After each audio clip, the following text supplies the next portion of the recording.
We're nearly there. We're nearly there. Alright, hold up. Let me... That's the question. I've updated my list. What are we doing first? Hold on.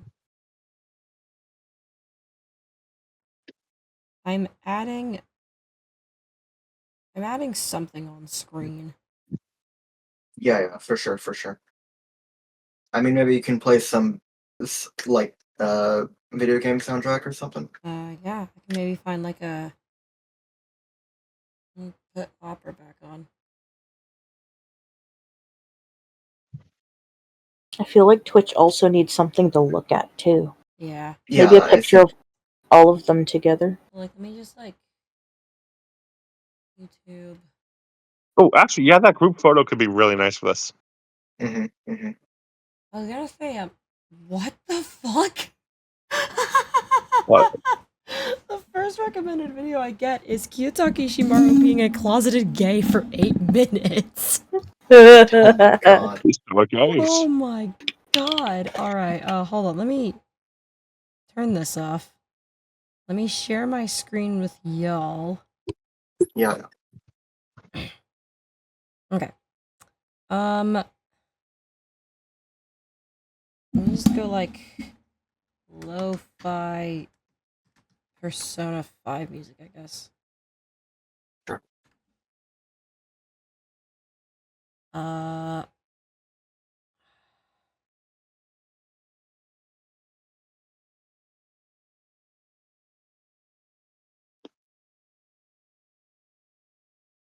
Sure, we'll go with this.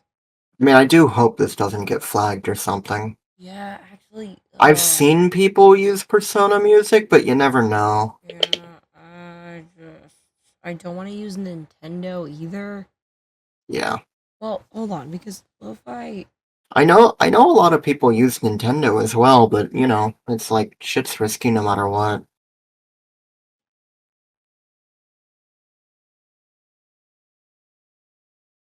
hours of... Okay, these are actually... I know this one. These are actually, like, different.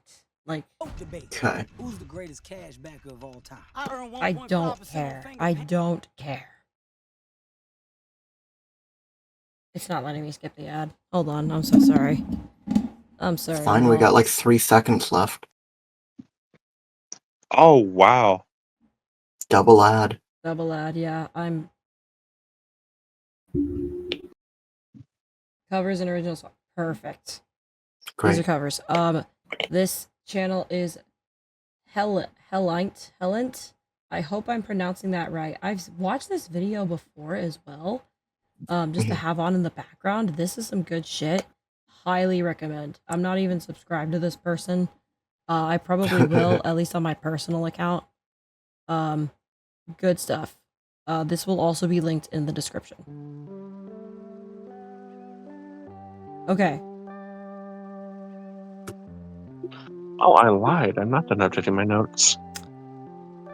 Alright. I had a realization. Yes? I'm not done updating my list. I had one realization of something that I want to swap.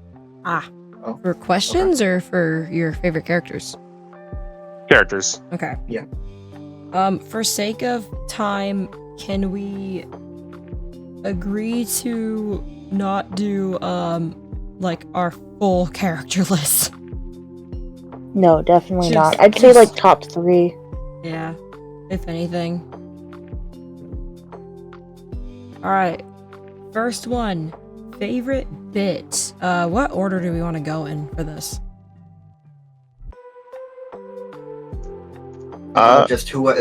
Traditionally we just do whoever has an answer. But I have it written down in my notes as Jeannie, Angus, Esther, Otto. Yeah, that sounds good. But if you have an answer and someone else doesn't, just shoot. Okay. I mean, it definitely got amplified here, but I love the Booyah bit. That bit is so fucking funny. Oh gosh, what other ones were there?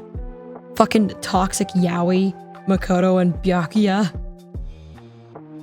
I think Toxic Yaoi was one of my favorites, and then, like, Sakura Booyah Ogami took it over. Yeah, I also Byakuya bulletproof Togami, but then like that changed like humbled Togami, top 4 Togami, top 2 Togami, like constantly changing. The man is so adaptable. Gave fucking everyone like an extra subtitle. Yeah. Yeah.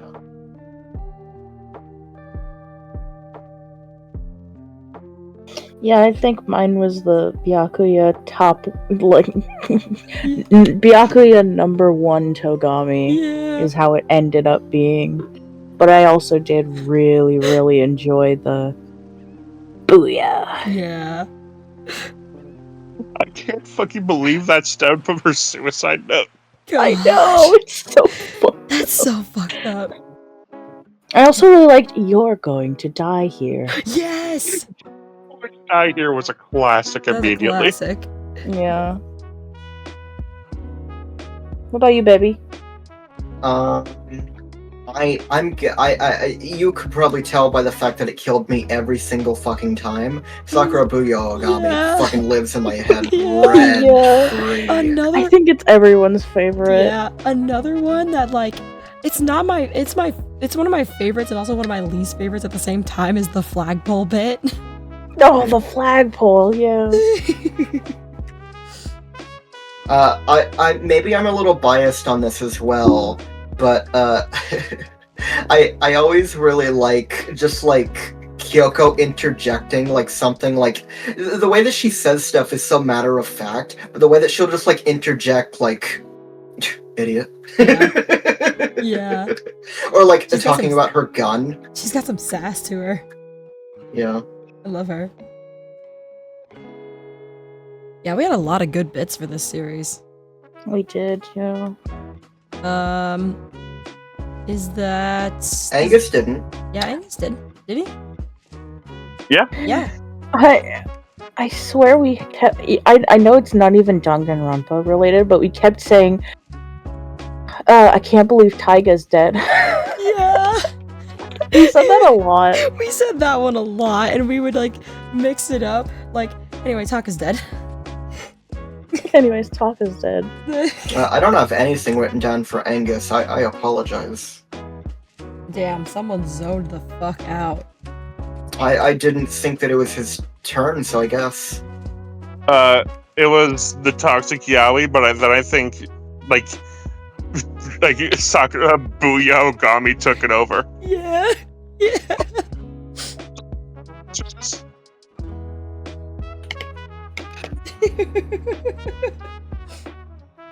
Is it? Oh yeah, they're writing it down. Okay. Yeah, Alright, I'm ready. I'm not gonna bother them. No, you're good. You're good. Is he? Is he good? But yeah, what's up? I wrote those 2 for you. I've got 3 for Otto. I've got 2 for me. I've got 3 for Jeannie. Oh my Excellent. fucking god! It's lo-fi megalovania, guys. Megalophania. Hell Oh yeah. god. Favorite Moment. Mhm. The first one that popped into my head was when this is such a weird moment to stand out for me, but it was that one slip up that Mondo had, and Otto was like, "Oh no, I know what it is," and I was like, "Wait, I was focusing too hard. What the fuck just happened?" And I remember Esther, you said, "Jeannie, they didn't say what color the tracksuit was," and I'm like, "No." No. And I love that case. Ironically, Yeah, that was good. Ironically, this is gonna be a crazy fucking moment. But actually, Taka's death. Oh, Taka's really? that is the immense scream that you made The- just was like heart-wrenching. I had never felt more emotion towards this game than when Taka died. It was your ultimate despair moment. That was my ultimate despair moment. And like I've went back and I've watched that clip multiple times and I'm just like, damn, this is good content. You're the 13th reason. What's your ultimate despair? God. Oh my gosh. Also, the entire last trial. Like, that Yeah, entire that was cool. trial did my fucking head in, man. Like, Great. I was reeling from that shit for like a few days after. Yeah. Angus? Because it's not like a moment from the game, but just like everyone just like coming together to bear witness to Byakuya Togami's meteoric rise. Yeah. Uh, yeah. Like, favorite moment from the game, it's gotta be everything revolving like around Byakuya and Hina during case 4. Yeah. Oh. Like, Byakuya just like drinking poison. How do you know something that I don't know? And then just like, sorry, please continue. Mm-hmm. Yeah, that was pretty good. Byakuya humbled Togami. Yeah. God. Esther? Like, Byakuya bowing out of the game is so powerful. Oh yeah. Byakuya bowing out of the game. Yeah. Now this is gonna sound crazy, Mm-hmm. Mm-hmm. and I didn't mention this during favorite bit because it wasn't really that recurring, and I mean, the initial joke was funny, but I think that's why it goes here. I really like the initial moment of your flagpole followed by, how about you yes and this dick? Yeah. Like, not as an in-joke, because it was an in-joke, but like, your flagpole in-joke was okay, but that initial moment killed all of us All of collectively. us. It did, yeah. There was one point where I'm like, welcome to the family, Otto. And you're just like, yep, I feel welcome. That's definitely the feeling I'm feeling right now.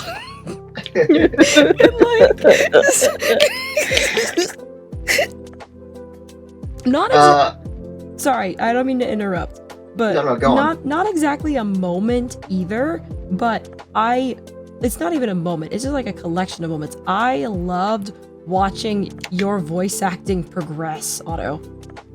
Oh, me? Yeah, like I could Oh. hear the improvement throughout this series. Deadass. Yeah, you just got Well, better and better I and better. appreciate it. And I think that was really cool to watch in real time. Yeah. Thank you. Yeah, I love that you're a part of this with us. Yeah. And the fact that, like, I mean, this goes for a lot of people, of course, but the fact that, like, you're here and you're new to doing this, and it's just like, how about you try voice acting this? Don't think about just do it, and you knock it out of the park every fucking time. Yeah. I'm so excited that I got to like remix my casting to include you. Yeah. This is Yeah. gonna be really fun. I mean, you heard, like, my little, like, previews of the voices I'm gonna be using, so. I didn't. I Jeannie get to be has excited. not. He didn't. I get to be excited. Yeah, Jeannie gets to hear it when the game first starts, Mhm. so. So, yeah, yes and this dick is my first one. Yeah. My second one, is it cheating to say every bit I made about every executed student?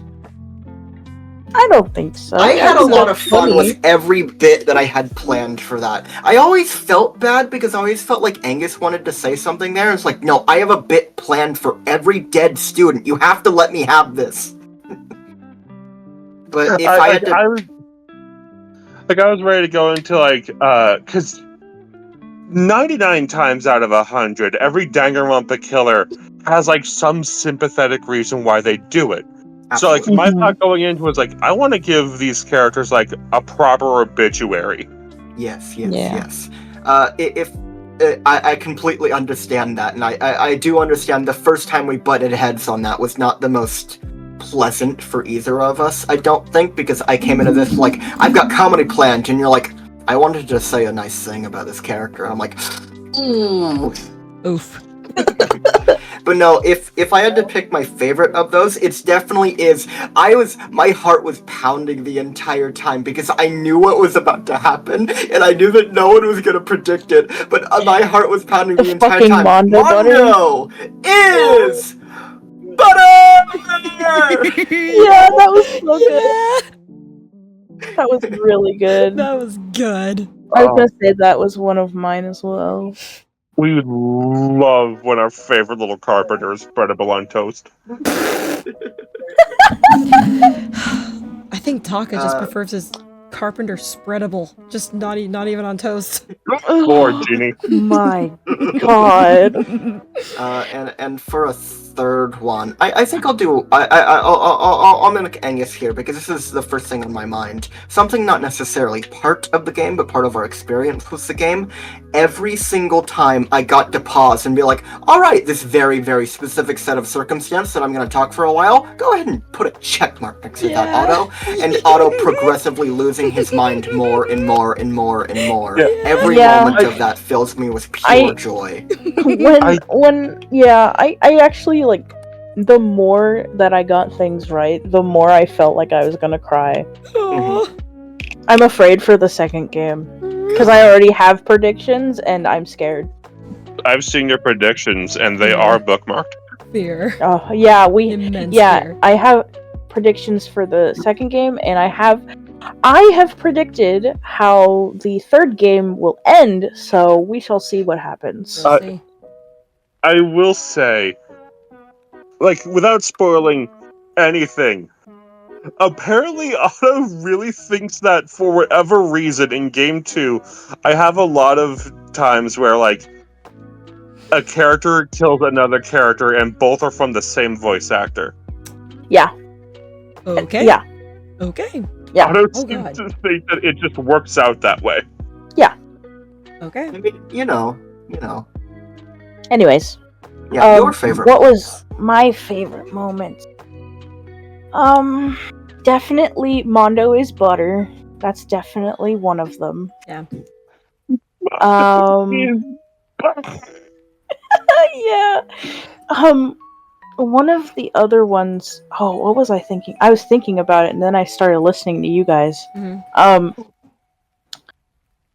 Favorite moments. I think definitely when Mondo slipped up. Yeah. That was really good.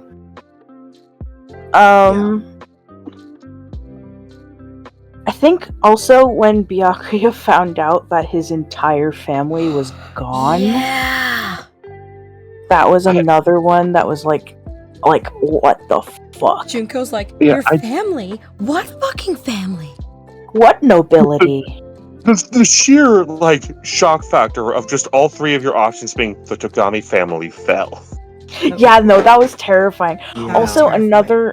another moment that I really liked was when Taka became Kyondo. and like how unsettling his little laugh was, and like suddenly he was just Super Saiyan was kind of creepy. Yeah.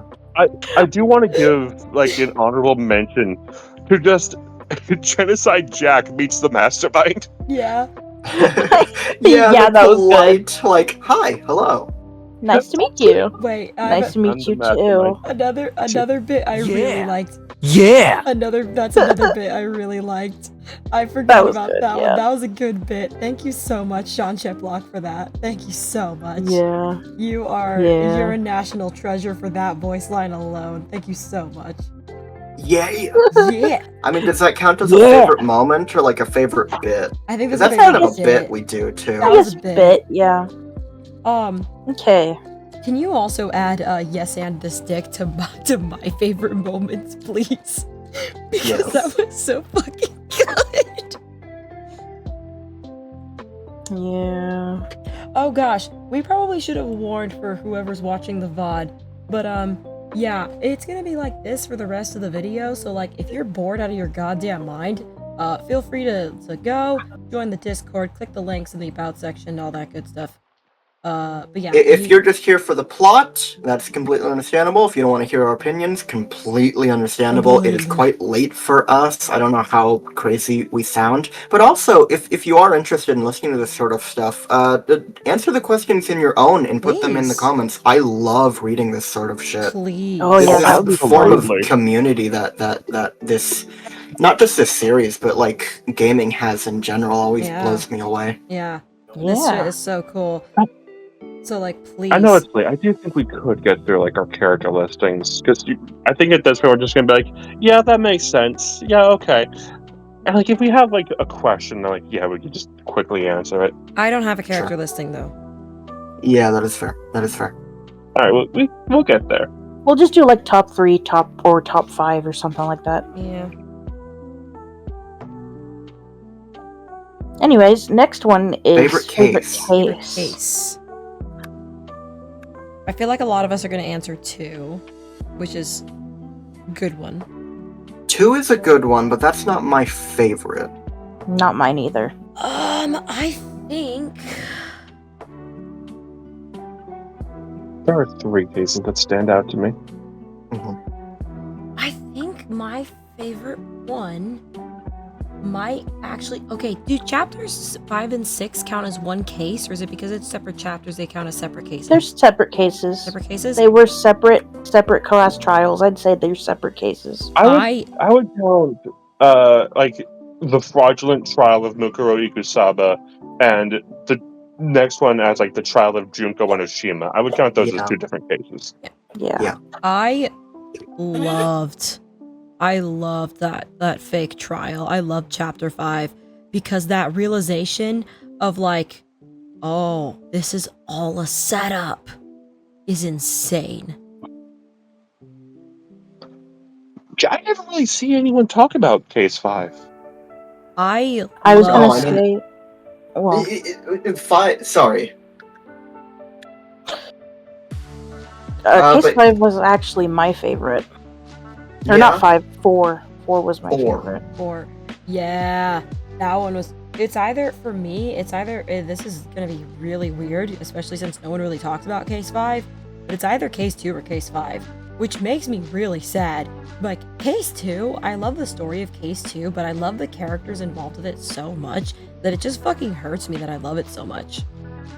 Yeah. Like, Yeah. like I'm genuinely Taka and Mondo. I'm so fucking invested in, and Chihiro as well, but to a lesser extent. But I'm so invested in these characters that I'm just like, I don't want anything bad to happen, but I know something bad has to happen because that's the only way the game's gonna progress. Oh, I just had like a realization for something that could have been mentioned for a favorite moment, but I guess I could save it for later if you want. No, go for it.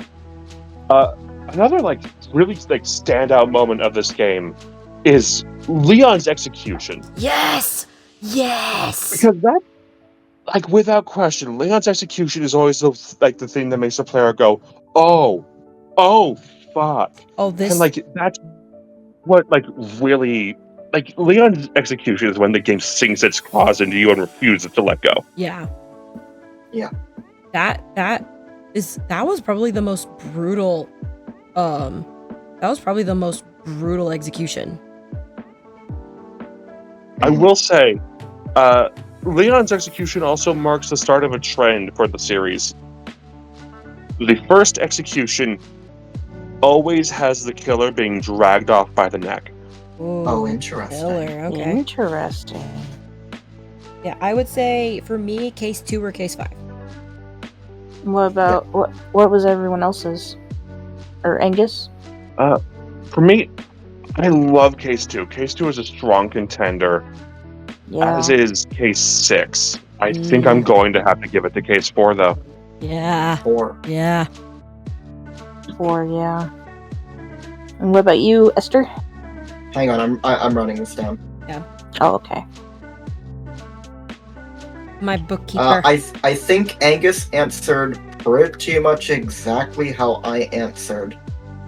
Where my favorite case is 4, and then it's 2, and then it's 6. Which, for those at home, is Sakura, Chihiro / Mondo, and obviously versus Junko Enoshima. Mhm. Yeah, this case 4 with Sakura is just so sad. Mhm. It's so good though. One part of that stands out to me was Kyoko saying she was too strong. Yeah. Yeah, That part God, I stood forgot out to about that. me. Yeah. Okay. Do you have You runners ready up, to baby? me? Yeah. Yeah, definitely 2. I have to say though 3 as well.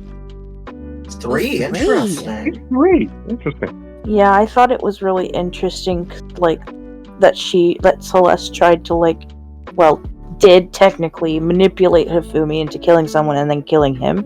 That's fucking diabolical, man. That is. That's I evil am- shit. That's twisted shit. I am still surprised that Celeste put that much faith in Hifumi.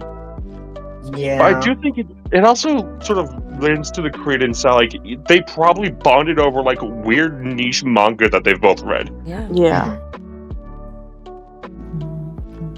I know It this could have song. just. I'm I humming mean, it. the way that she talks about it is that it was one big gambit on like how far she could manipulate him. Yeah. It was all one big gamble.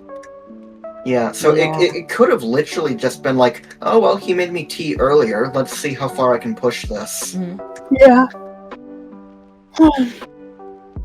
Okay. Well, next one is pretty easy. Next Wait, question. Jeannie. I only have 2 for 2 cases for you. What? I have 5 and 2. Oh. I think case 4 would also be on mine. 4, yeah. Right. Favorite character is Easy. an easy one for all of us because that's just like the top of our list. Yeah. Wow. I wonder. Ginny, I'm gonna take a wild fucking guess. Yeah! Is it your son? Is it your baby boy? It's my. Is it your special little guy? It's my baby boy. Oh! It's my special little scrimblow. That's what I was thinking of. One of the my favorite moments was also we went to the bathhouse and I bared myself in front of Taka. Taka and I bared ourselves to each other in the bathhouse. Yeah. Taka and Mondo going to the bathhouse too. That's just a great That's moment. also really good. Anyways, character. Yeah, Taka. That's my favorite. That's my favorite little boy. I just like. Should we do top 3 or top 5? I mean, 3. 3. That's easier, yeah. That's harder I for kinda me. wanna I don't do have a top like. 5. Hold on. That's harder for me to put straight right now. Yeah, no, that's fine. That's fine. So Yeah, I think we'll just stick with like. We'll just stick with Taka for me, and I will try to remember to make my own lists later on. Okay. Yeah, because my list has changed significantly. Oh. However, I will say my favorite character falls in line with, surprisingly enough, one of the main like story writers and one of the main character designers. My favorite character in this game is Toko Fukawa in Genocide Jack. Yes. Damn. Interesting. So that didn't change. No, but most of my top 5 did. That's awesome. Are we? Yeah. Were we going top 5 or top 3? 3. 3? Yeah, let's go 3.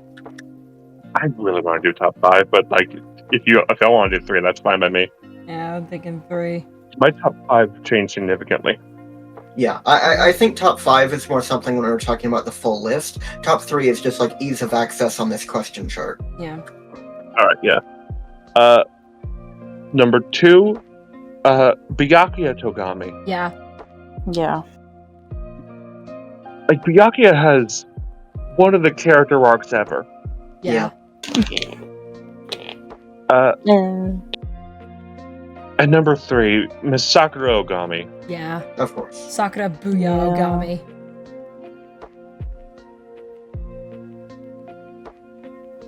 Yeah. I mean, to no one's surprise, my favorite Celeste. character is Sakura Ogami. What? Whoa.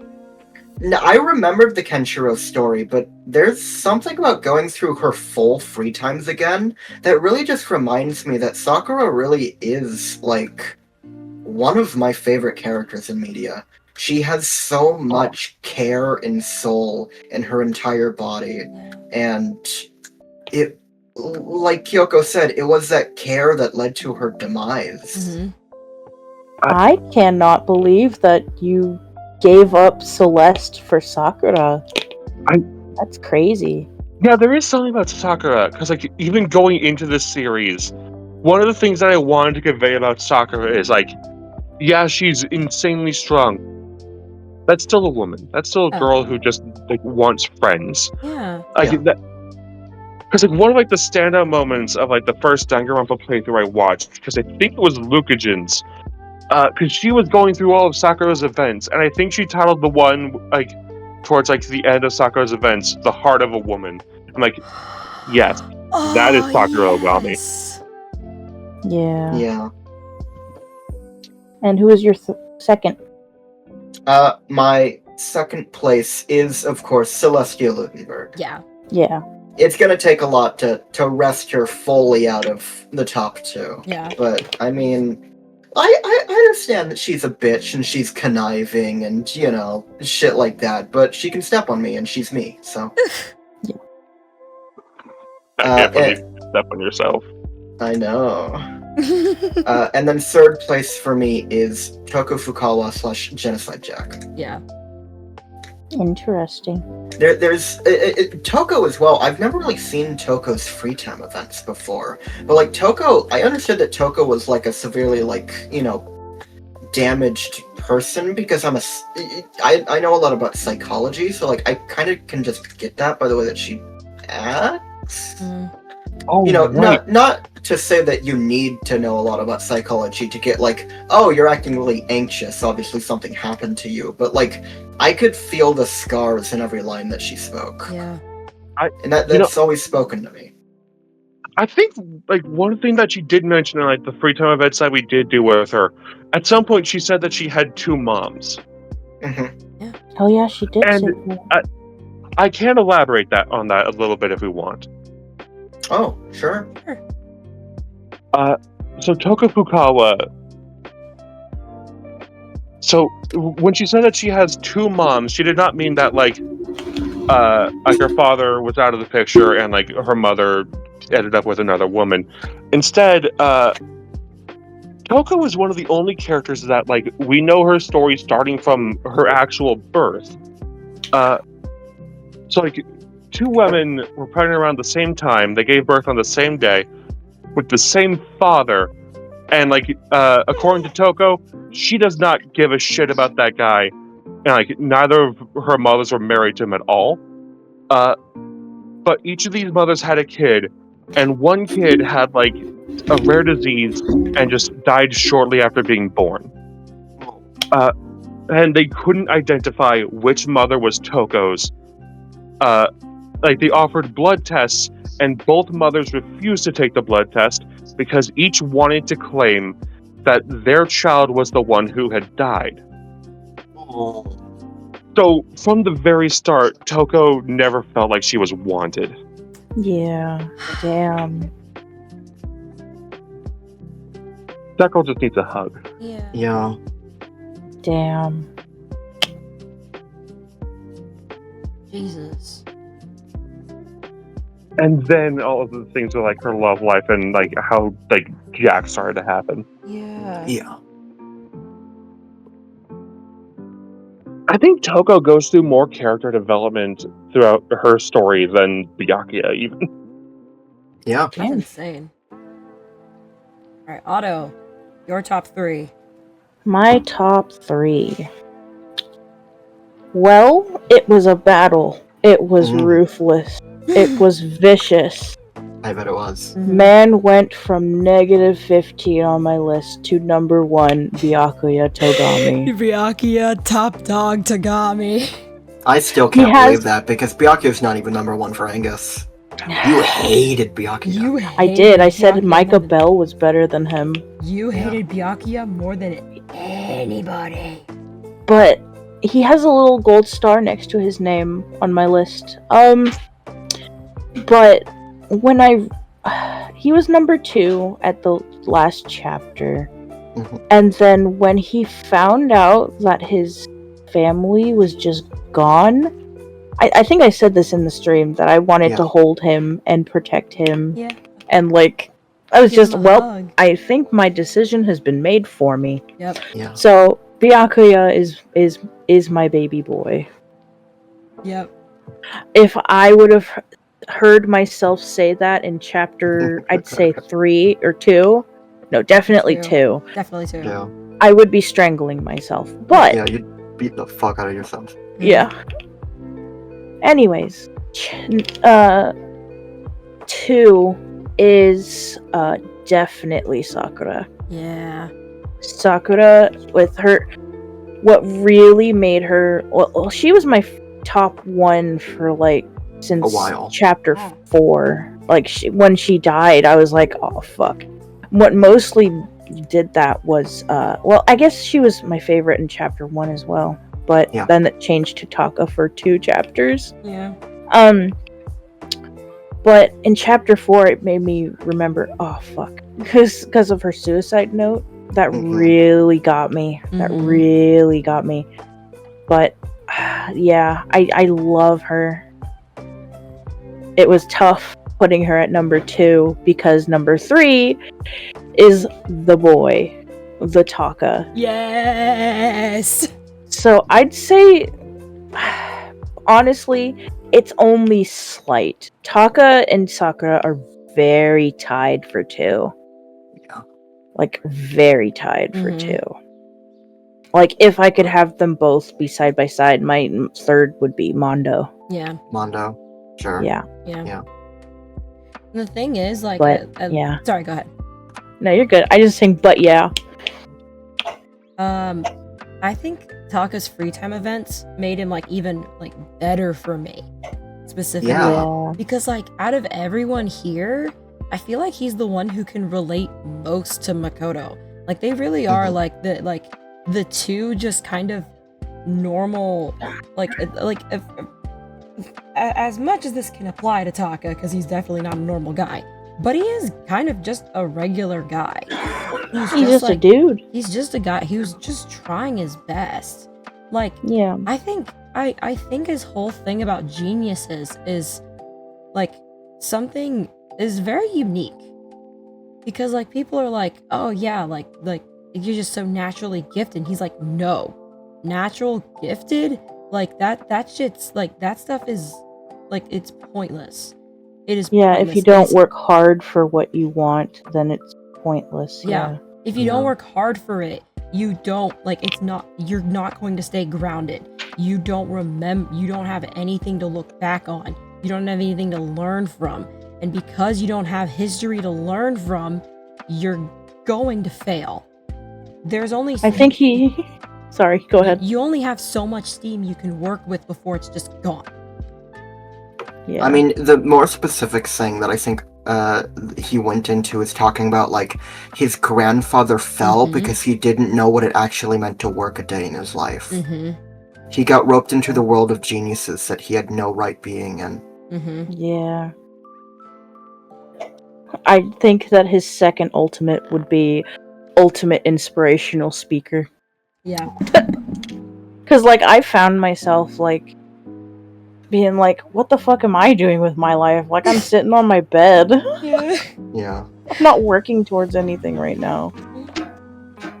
Yeah, So, I really love this character. He very much resonated with me.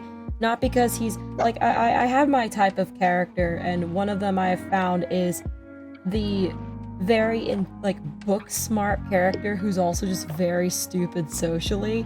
That kind of character just very much appeases to me. I don't know why. They're just like my little scrimblows. Esther and Angus were there, especially Angus was there in the trenches of fucking my Akihiko Sonata obsession. I fucking love that guy. I'm still so normal about him. But Taka is very much like similar genre of character to Aki. And I just absolutely fell for him. And seeing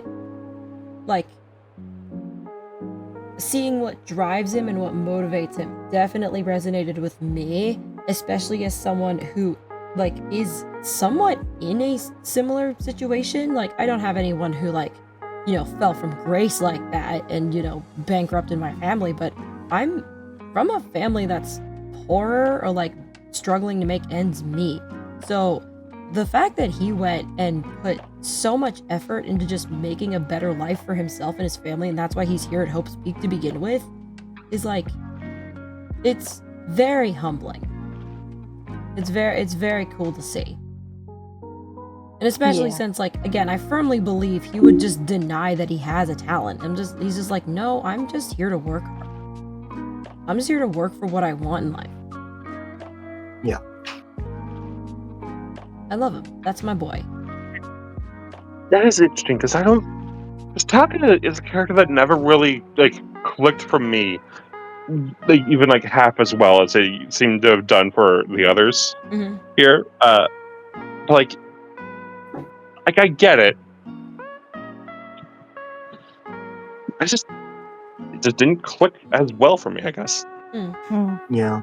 I mean, I mean, Taka's like talk about geniuses and working hard certainly like bumped him. He was at 8 the last time. He's at 6 now. It bumped him up a few spaces, but like, I don't relate. I agree with Angus. I don't really relate to Taka in the way that you two seem to. Like, Taka's a cool character, but he's not like, I don't know.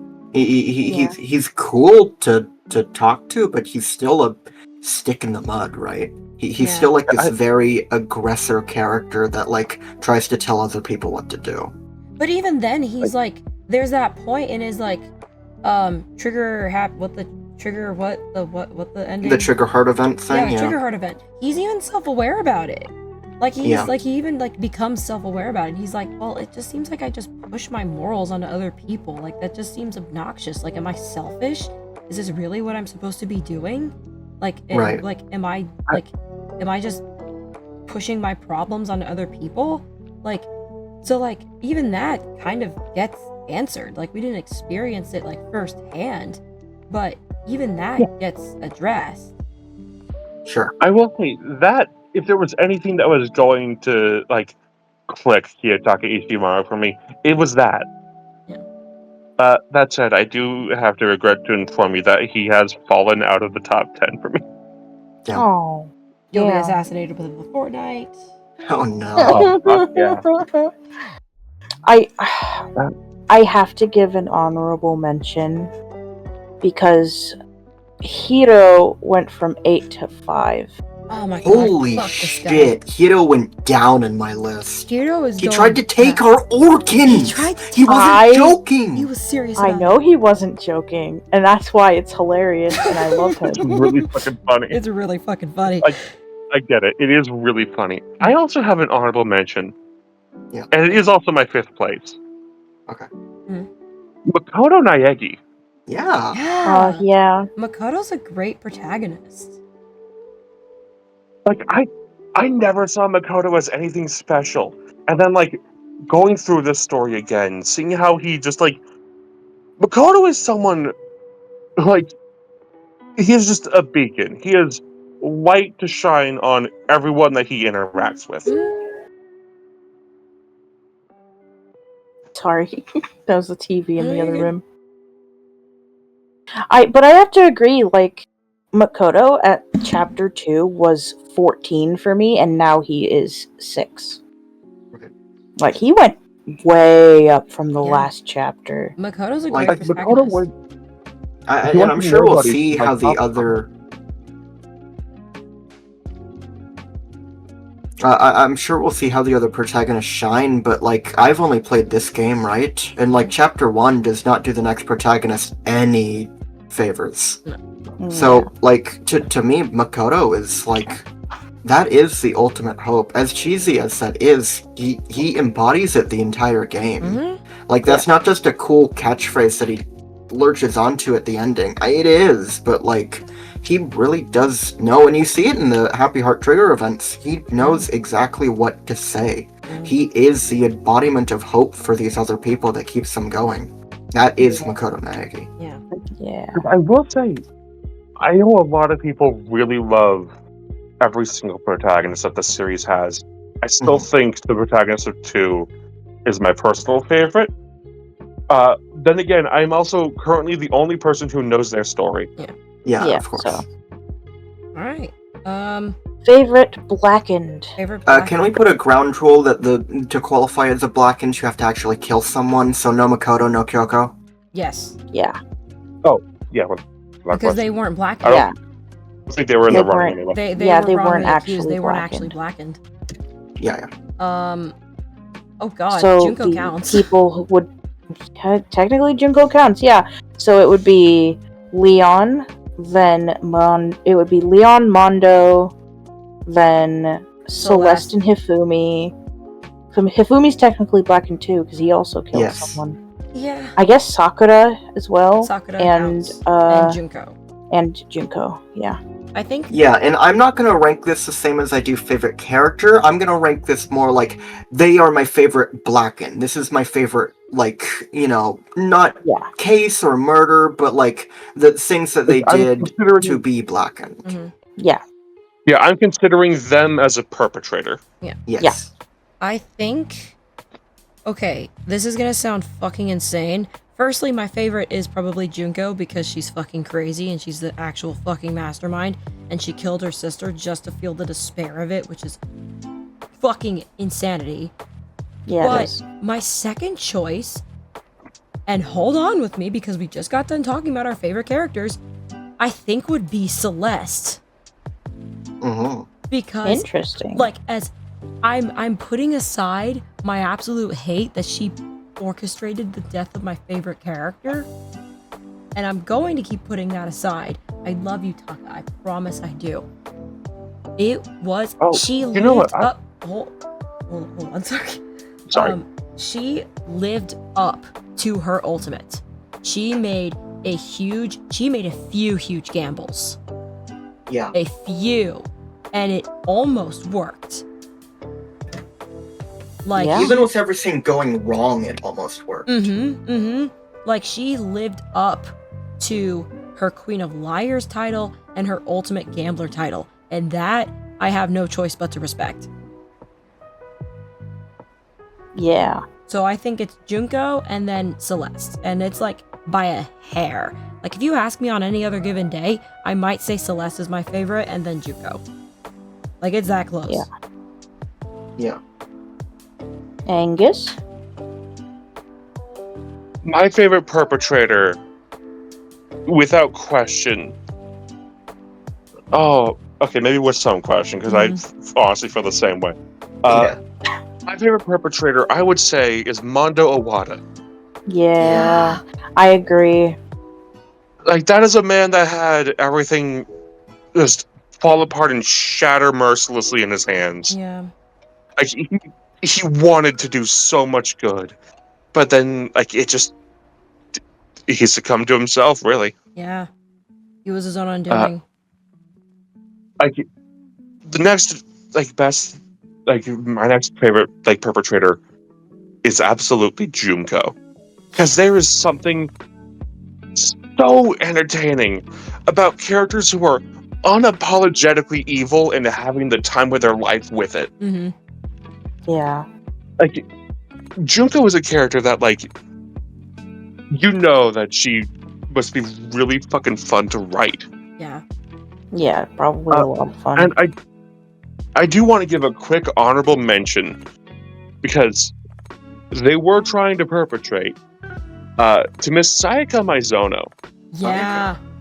So, you know what? You know what? She isn't a Blacken, but definitely a good honorable mention. Yeah. Yeah. Like, Sayaka, like, she was explaining the rules of the game, and she immediately tried to grab it by the horns. Mm-hmm. Yep. Yeah, I think there is a supplementary thing where it was talking about the plan with Mukuro, where Mukuro was supposed to make the first move, but they were so surprised that someone made a move without their intervention that they just wanted to let it ride and see where it went. Yeah.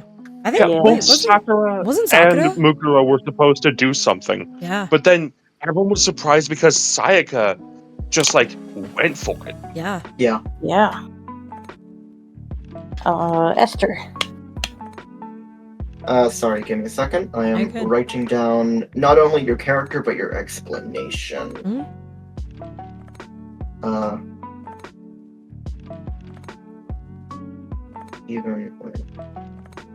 Yamada really feels like a tragic fall from grace kind of a story.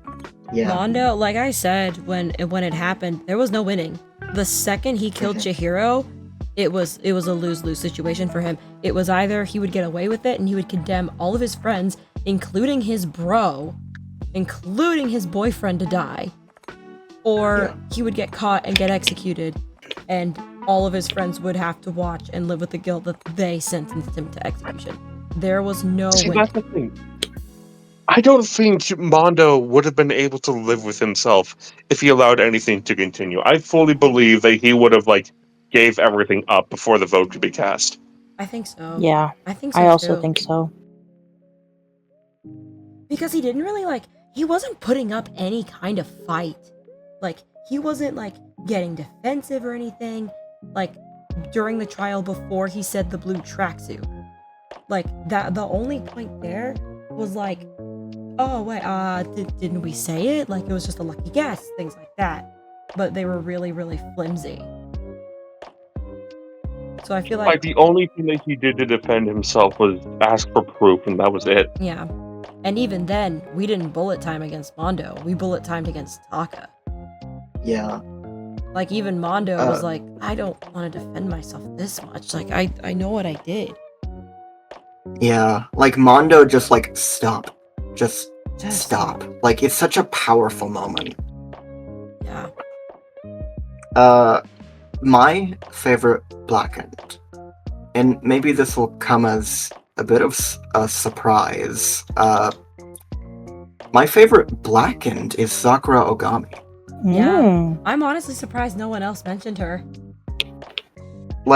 Sakura, now this is Sakura as a Blackened. Sakura as a Blackened, her entire thing of I'm going to put everything to rest. I'm going to invite these three to talk to me, see where it goes from there, and then I'm going to take responsibility for my actions. Mm-hmm. Yeah. It's really tragic. Yeah. I don't think that could have gone any worse, honestly. Yeah. Because, even if they had come to her, and not attacked her, I'm still not sure that would have deterred her, because she was planning on taking responsibility from the beginning. Yeah. But the entire thing of the way that she planned it, of having to work around Hina because she knew that Hina would do everything in her power to stop it.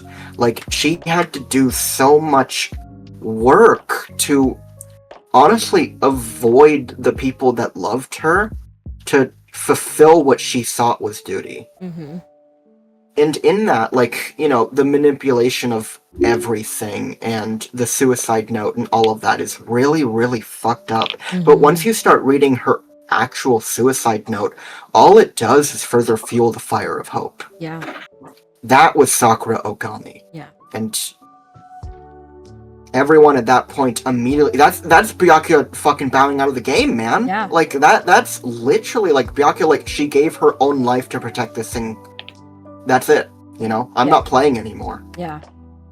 Yeah. I could see a world in which, after that trial and everyone went back to their rooms, I could see a world in which Byakuya cried about it. Yeah. Damn. I can kind of see it, yeah. My runner-up is Junko Enoshima. Mm-hmm. Now, I did think about this. I'm not just putting Junko here because everyone put Junko here. I did actually think about because I was I don't really like Junko for the reasons that everyone else had listed. So why do I like Junko Enoshima so much? Why is she so high on my ranking? And I thought about it, and there's a moment in chapter 5 that really shines Junko Enoshima as a Blackened to me, which is she fell into the desperation of her own game. Mm-hmm. Junko Enoshima, despite all of her powers otherwise, fell into a moment where she was already backed into a corner and tried to go out kicking and screaming. Mm-hmm. Junko Enoshima puts on the mask, tries to kill Makoto, fucks even that up, and then has to mop everything up from the ashes. Mm-hmm. It's astonishing to think about that someone up until this point who has so rigorously followed their own rules got so desperate to throw away what is essentially her own set of morals. Yeah. Damn.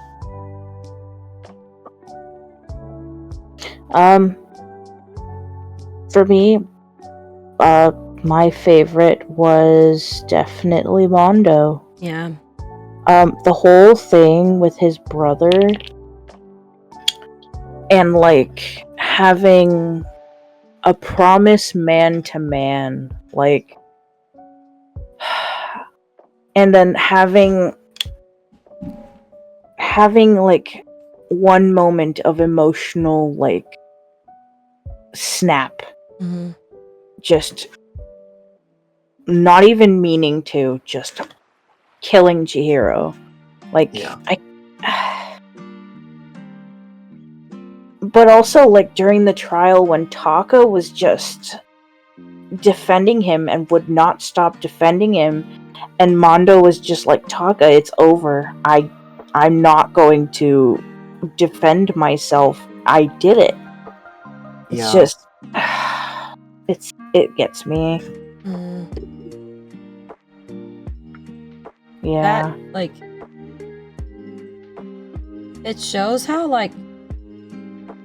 When he makes a friend, Taka is definitely a ride or die friend, and Mondo is like, I don't deserve a friend like you because you are defending me when I did this, and I was about to condemn you to death for my actions.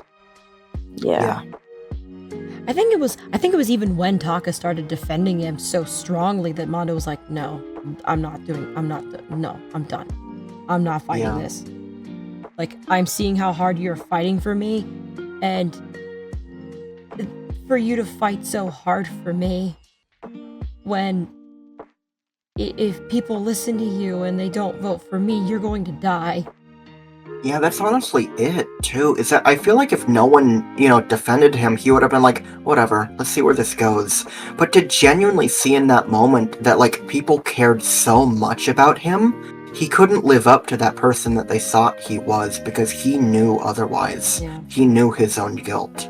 Okay, I'm going to very quickly step away for just a second. I'm going to turn this light off overhead above me, so because I think it being on is freaking bear out. Oh, okay.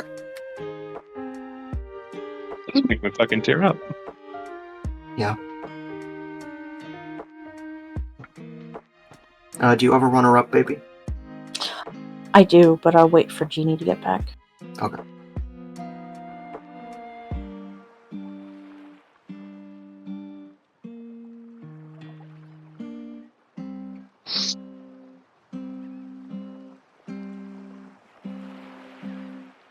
Okay, I'm back. So when's someone gonna say Leon? Espion question. Well, it's funny you say that. My runner-up is Leon. Oh shit! Oh! Really? Yeah. I thought it was just very interesting that he decided that since, Sayaka tried to kill him, he was like, fuck it, I'm gonna kill you instead. And like, oh my god. his whole trial, he was just like freaking the fuck out. Made himself sus as fuck. I think I just had an epiphany about Leon Kuwata. Mm-hmm. What? I just had an epiphany about Leon Kuwata. What? Like, knowing the kind of person he is, and knowing, like, what he wants to do, and knowing that, like, he thinks that Sayaka is attractive. That's just part of his character. Yeah, of course. But I think it was, like, part heat of the moment, part, like, shock that someone tried to kill him, and part, like, he probably felt like he was betrayed. Because he looked up to Sayaka. And then she did that. Yeah.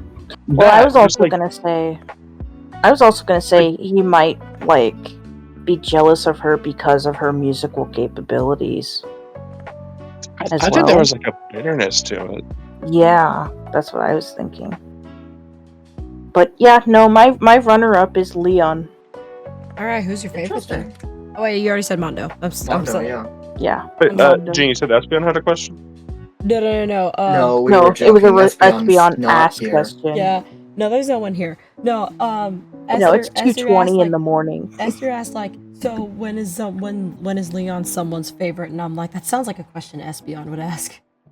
Yeah, it's just funny you say that. Okay, favorite victim. Victim. See, Let's read out the list again just one more time. Yep. Sayaka, Sayaka. You go for Chihiro. it. Sayaka, Chihiro, Taka, Ifumi, and I guess Sakura. And Yep, Sakura, technically a Mukuro, victim. And Mukuro, yep. And Mukuro, yeah. and the entire Togami bloodline. No. They're not. We're not on trial. No one's on trial for the murder of the Tagami bloodline. Can you imagine? It would be a very long trial. This is so fucked up. This is so fucked up. I keep bringing up how I love moments that involve my favorite character dying, but again, that moment of the zoom out and Taka there, and I visceral reaction. The visceral scream, Visceral scream was unmatched. That was pure emotion. I think my runner-up would be Sayaka. Sayaka, yeah, Sayaka's such because it comes at a point where you're maybe expecting something bad to happen, but I think that's really the first time for new players to go holy shit, there's a murder scene in my bathroom. Yeah. Yeah. I love every player's first reaction to oh my god, holy shit, why is it pink? Oh my god! Yeah. Why is it pink? Yeah, Taka I think is my favorite. I'm guessing when it comes to victim, it's how they were found, the mine is on around their death, that kind of thing. Yeah. And I was interpreting circumstances and reveal. Yes. Yeah. Taka would, especially since Taka was the second quote unquote. We thought Hifumi was dead at this point. When we found Taka, so the reveal of the double kill was insane as well. Yeah, it was. It rings in my head. Esther, you saying in our first double murder, Taka Ishimaru is dead. Yeah. That shit goes hard. In our first and only double murder. Taka We didn't know that at the time. What'd you say, Angus? Taka is butter! God. But yeah, I think that's my favorite again, just because, see, it has to do with because it involves my favorite character, which is gonna get more of an emotional reaction out of me. And the more emotional reaction I feel, the better it is. Yeah. God, in my brain I was like, Taka is toast. Tamando's butter. Done. Angus. Now, Esther, you said that you were surprised that nobody mentioned Sakura as a blackened. That's because I consider Sakura a victim more than anything else. That is so fair. Ah, that's fair, yeah. Sakura... Is that your number Sakura's one? circumstances, the fact that she did all of this, she invited these people out to try and make amends, that she had so much on the line, and then the world rejected her in that moment, so she decided that if anyone was going to reject anybody, she would reject herself in exchange for the world. I think it's not even rejecting herself. I think it's just straight up rejecting the mastermind. Yeah. Rejecting the one who put her in this situation anyway, and be like, no, fuck you. Yeah, if it wasn't for Sakura, I think my favorite would be Chihiro. Yeah. Chihiro. Because there's something about just it takes so much strength of will. Just go out and try to be a better version of yourself. And in doing so, just simple little accidents. Something never had to happen. And just the sheer tragedy of just there one moment, gone the next for both sides of that equation. Case 2 is nothing but a tragedy. Yeah. Yeah. Case 1 is really the, oh shit, this is for real. And then Case 2 goes immediately into the tragedy of it. Yeah. Like, Case 1 is like the, oh fuck, oh god, oh everyone's scared, fucking despair. Case 2 is the depression, just hopelessness kind of despair. This never had to happen. This Yeah. never had to happen, but it did. I do want to give like a shout out to Sayaka though. Yeah. Yeah. That was a crazy. And even though I fucking called it, I knew she was gonna die. Esther, you lying bitch, being like, oh, the game's not gonna kill your Maya. Do you think the game's gonna kill your Maya? Saw right through that. I said, be so for fucking real with me. That's your assistant. Yeah, she was a shitty assistant. She got killed on day 3. Massive Maya L. only would have been arrested. Your massive shitty assistant tried to frame you for murder. Massive L. Unbelievable issue regarding skill. Esther. My favorite is Chihiro Fujisaki. Yeah. There is so much wrapped up in that trial that ultimately turns into the equivalence of shock value after shock value after shock value after shock value over something that honestly didn't need the pompous glow up. Like, this was an unfortunate accident that got turned into something greater because someone thought the game wasn't interesting enough. Chihiro Fujisaki being strung up by the arms, the fucking dramatis of the entire situation, is foundational to Chapter 2. Because after Chapter 1, you're like, okay, I'm ready. Murders can happen at any time. I'm steeled myself. And then Chihiro happens, and you're like, oh, why? What do you mean? Like, it goes from, how could this happen to them, to, why would somebody do this to them? Yeah.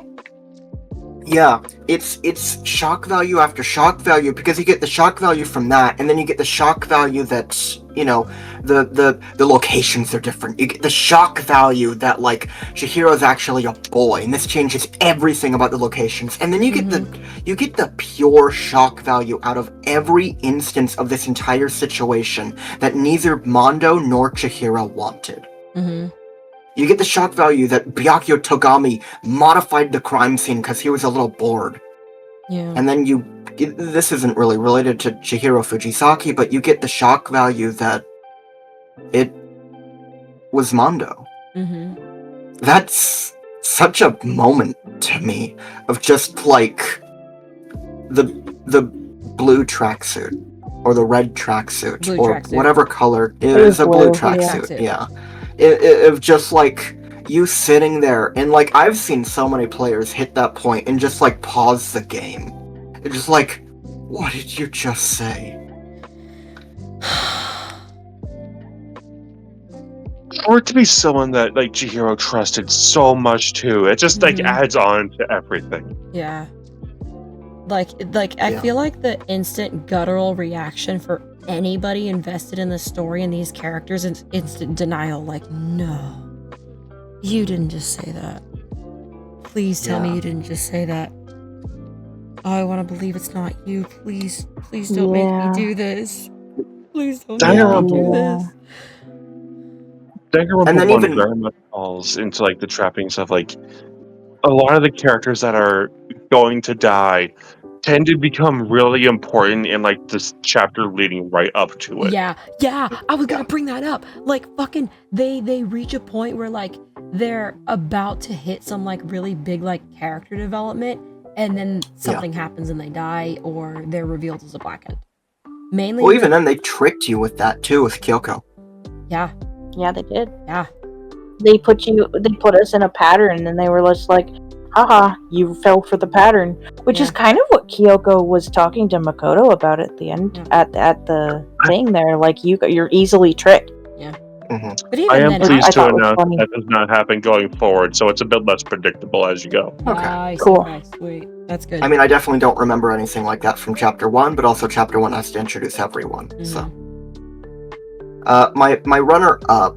Oh yeah, also the final shock value of just, like, it wasn't that big of a thing. It was an accident that got blown out of proportion. It was a burst of emotions. It was the weight that Mondo was carrying on his shoulders became too much for him to bear because he was never strong enough to bear it in the first place. Yeah. My runner-up, and I would not be surprised if I'm the only person that puts this here, is Mukuro Kusaba. I love You know Mukuro. Now, I'm considering every aspect of Mukuro here, right? I'm not just considering Chapter 5. I am considering, even down to fucking Chapter 1, Mukuro Kusaba died in a horrific way that she had no way of predicting. She Yeah. even mutters, this wasn't the plan. Yeah. Like, why me? This wasn't supposed to. Like, this Yeah. wasn't supposed Yeah. to happen. Because I can say what the original plan was. Please. And I think we Because talked a little bit about it. Because the original plan was to open a trapdoor, Mukuro falls in, it closes, and they're just gone. Like, she Yeah. was supposed to, like, make her way to, like, the data center, so, like, no one would ever see her again. But instead, Gungnir happened. Yeah. Yeah. Yep. Like, she was supposed to be taken out of the game, sure, but not taken out of the game. Like, and all that to be used as a puppet? Like, Yeah, that's she pretty fucked up. dressed and used as a dummy in one big fake final ploy to trap Kyoko Kirikiri? Like, she got blown up for nothing. Yeah. Like, Yeah. everything that befell her was incredibly tragic for a character that I believe honestly just wanted to do good by her sister. Yeah. Given that in every supplemental material of this, when she breaks away from that, she helps everyone. Yeah. So, Yeah.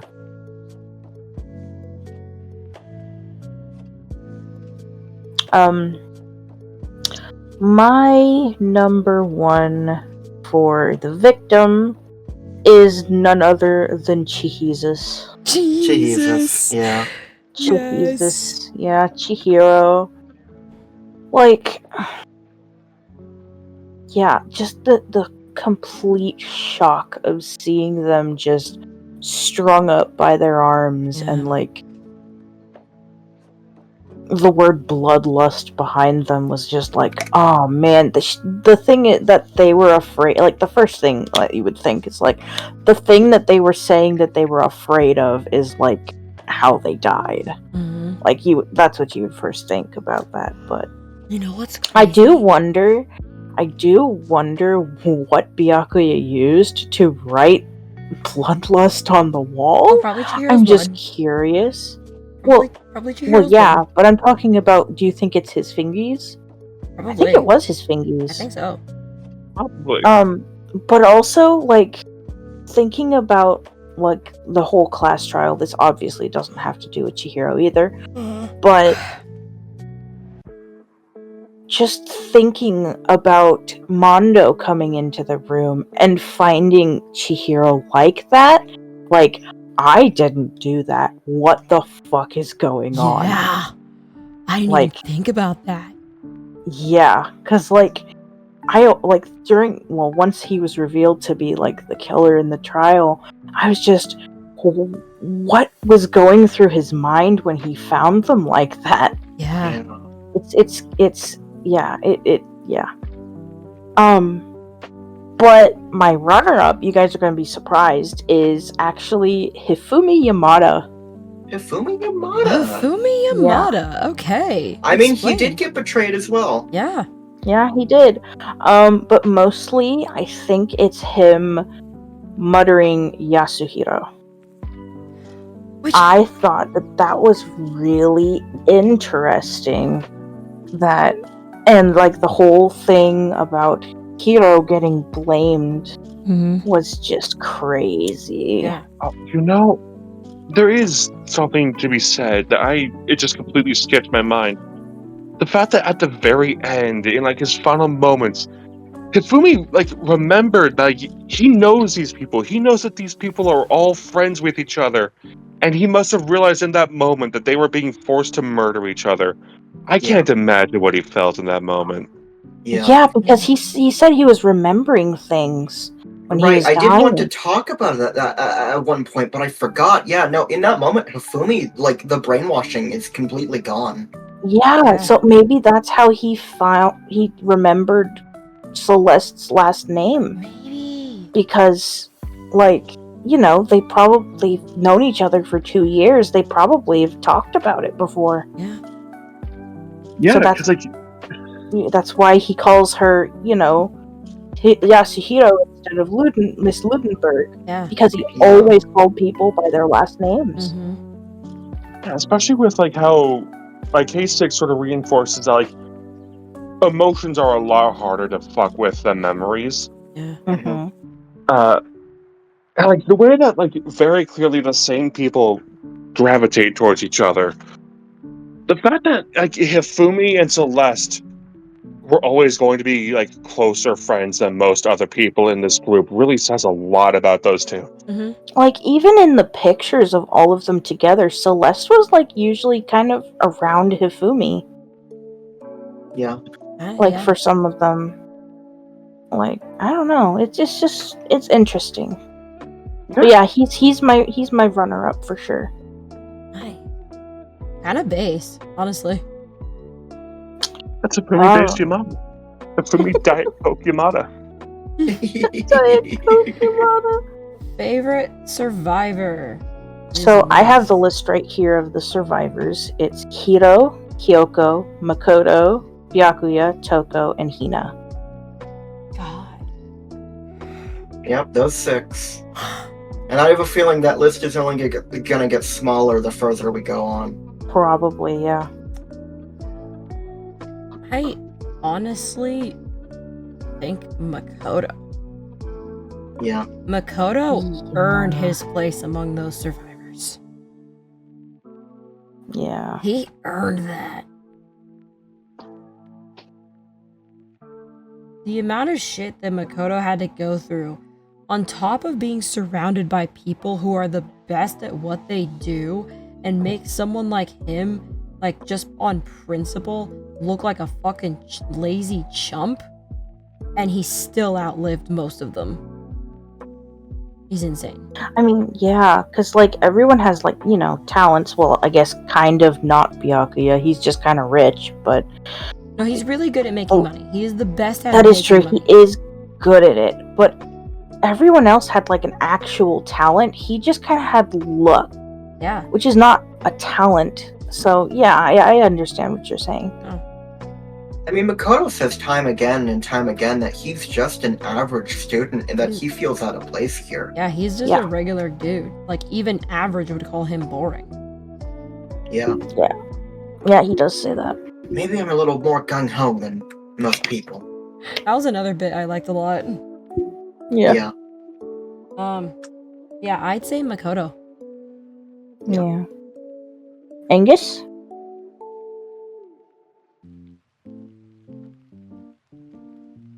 Angus?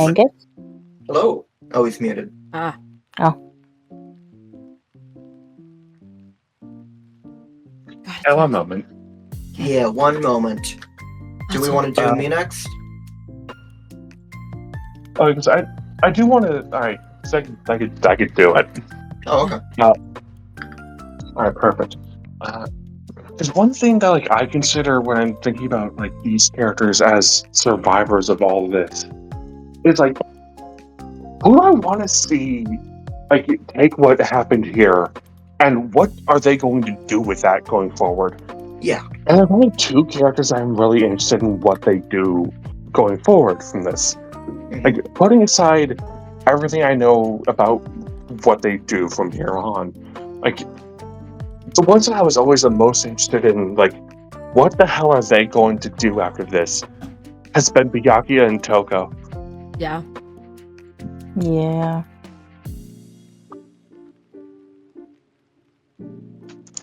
Because, like, Byakuya lost everything, and, like, Toko Like, the world knows about Genocide Jack now. Yeah.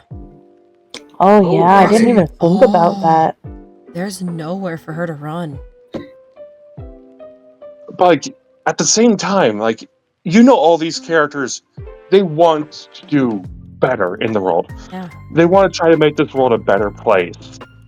And, like, for anyone to do that, even, like, a serial killer like Genocide Jack, like, there's, these characters are so good. Yeah. Yeah. Yeah. Esther? Well, I just realized Jeannie did not give a runner-up. Do you want to? Byakuya. Byakuya. Yeah. Yeah. Yeah. I just I agreed to Angus, like, he's got nothing left. Like, he leaves the school, he's got nothing left. Like, so what is he gonna do? Who the fuck knows? I mean, technically, all of them have nothing left. I do distinctly remember one of the things that I brought up a few times to Otto throughout the series was, like, Byakuya Togami goes on to donate his money to charity and also dedicate himself to working for charity.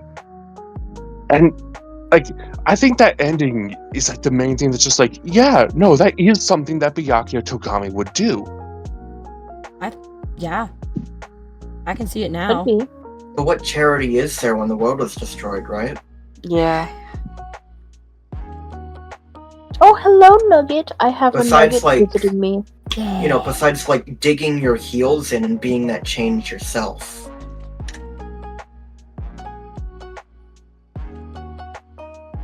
Yeah. But yeah, my favorite survivor, I mean, it's Makoto Naegi. Yes. I mean, I've said it several times during this wrap-up, but, like, he really is the ultimate hope. Mm-hmm. Like, the only reason that these people are still standing, even if, you know, they have strengths on their own, and they do have strengths on their own, and Makoto is great at boosting that, but, like, Makoto is such a good strengths of will, right? Makoto never gives up. That's in his character. Even when it's bleak, Makoto is still standing there, looking onto the horizon. And if there's something that can change in this world that they find themselves in, Makoto is that beacon. Yeah. Yeah, if there's anything that, like, that world is going to need from that point forward, it is absolutely just like a shining beacon for people to rally behind. And that's just Makoto. Mm-hmm. Yeah. That's just who he is. Yeah. I think my next favorite survivor is Byakuya Togami. Damn, exactly. I had to think about whether Byakuya was going to take this or Toko was going to take this, but I think Byakuya takes this. Because, like, Byakuya's entire thing is dependent on there being a world.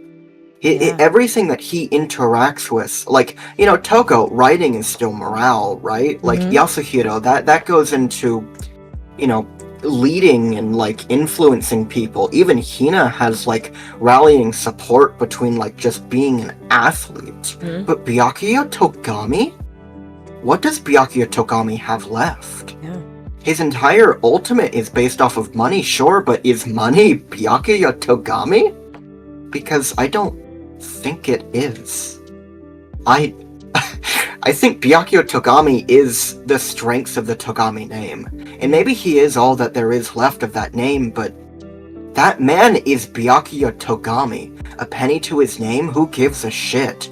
He knows exactly what to do, when to do it, and how to do it. If anyone can be at Makoto's side driving him to the future, it's Byakuya Togami.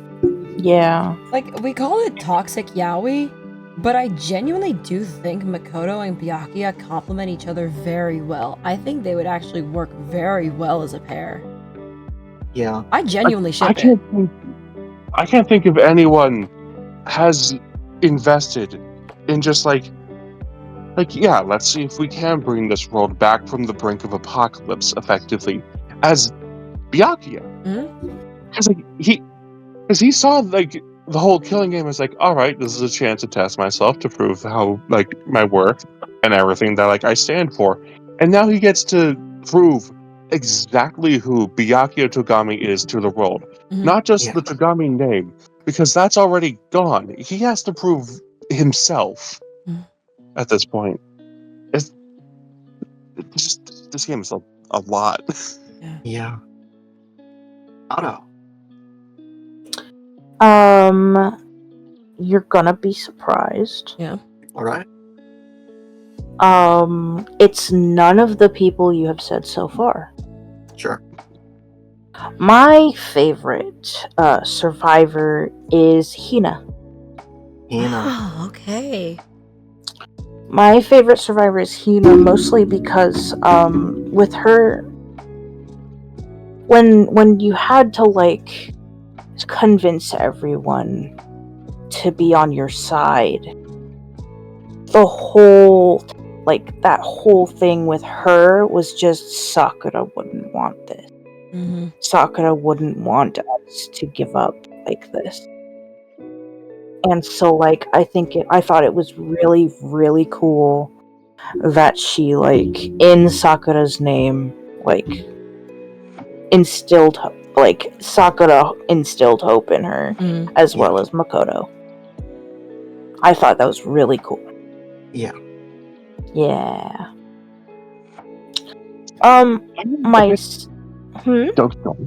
Keep going. I was gonna just say my runner-up. What's up? Oh no, keep going. Yeah. No, keep going? Okay. My runner-up is actually Hiro. Hiro. Yeah, my runner-up is Hiro. Mostly because, like, he during that whole end trial, he was freaking the fuck out. Yeah. Because, the world had ended. You know how he is with his conspiracy theories and shit. Well, this was, one of his conspiracies become real. Yeah. And, he was having a very, very hard time comprehending it. And then when he got hope, he was like, yeah, I can't just, sit here and not do anything. I have to do something. And also, I think it's really interesting that since the world has gone to shit, he probably doesn't have any debt anymore. Yeah. Probably. It's been 2 years since he apparently snuck into the school. Yeah. So, yeah. Hiro is my runner-up. Nice. Okay. It's that nobody mentioned Kyoko. Kyoko was my third, to be fair. Kyoko was fighting Byakuya as well as Toko. Yeah, it's an uphill battle, but Kyoko, she also lost so much. She's also exposed to the world now. Yeah, she's my third as well. Kyoko, she finally gained everything after he was already gone for her. Yeah. And she has to move on regardless. And that she was the one to be like, Makoto, you're the only person who could really drive this group forward towards a brighter future at this point. Yeah. Yeah. And the whole thing with her dad was crazy. Yeah, that's the one big time that you don't necessarily see a big reaction out of her, but you can tell that she is so horribly shaken in that moment. Yeah. Yeah, she asks you to be alone with his bones, Yeah, she asks you to leave. She says, I Yeah. want you to leave. I want to be alone. Go. Yeah. Yeah. Kyoko of all people to be like, look, maybe this is sudden and maybe it's rude, but I need you to leave. It's not rude. She just found out that her dad had her name as his password for his secret door, and Yeah. and like he did actually care about her, and she had to not only like mourn the fact that she thought she hated him, but also just mourn him in general because she found out that he actually cared about her. Mm-hmm. So like it was probably a lot for her. Yeah. Yeah. All right. Favorite character to voice. Yes. Oh man. I think all of us can also include Monokuma. I would say so. Yeah, Monokuma I'm was also very going fun. I'm also going to include the people that I voiced today. Yes. Because I don't have much. Yeah. And the people that you voiced today is Leon Kawada, Chihiro Fujisaki, and Yasuhiro Hagakure. Yeah. I'm also counting Daya as well. Daya, Oh, yes, that's right, Daya. I did voice like those 3 lines from Daya. Yeah. Oh gosh. I think Junko was definitely one of my favorite characters to voice. I was very happy that I got her. But I think cool. in terms of see, and here's the crazy thing. My voice I don't think has like fully recovered since Sakura's trial because my voice has felt weak like for a while, and I just remember that being the point where I started to feel it.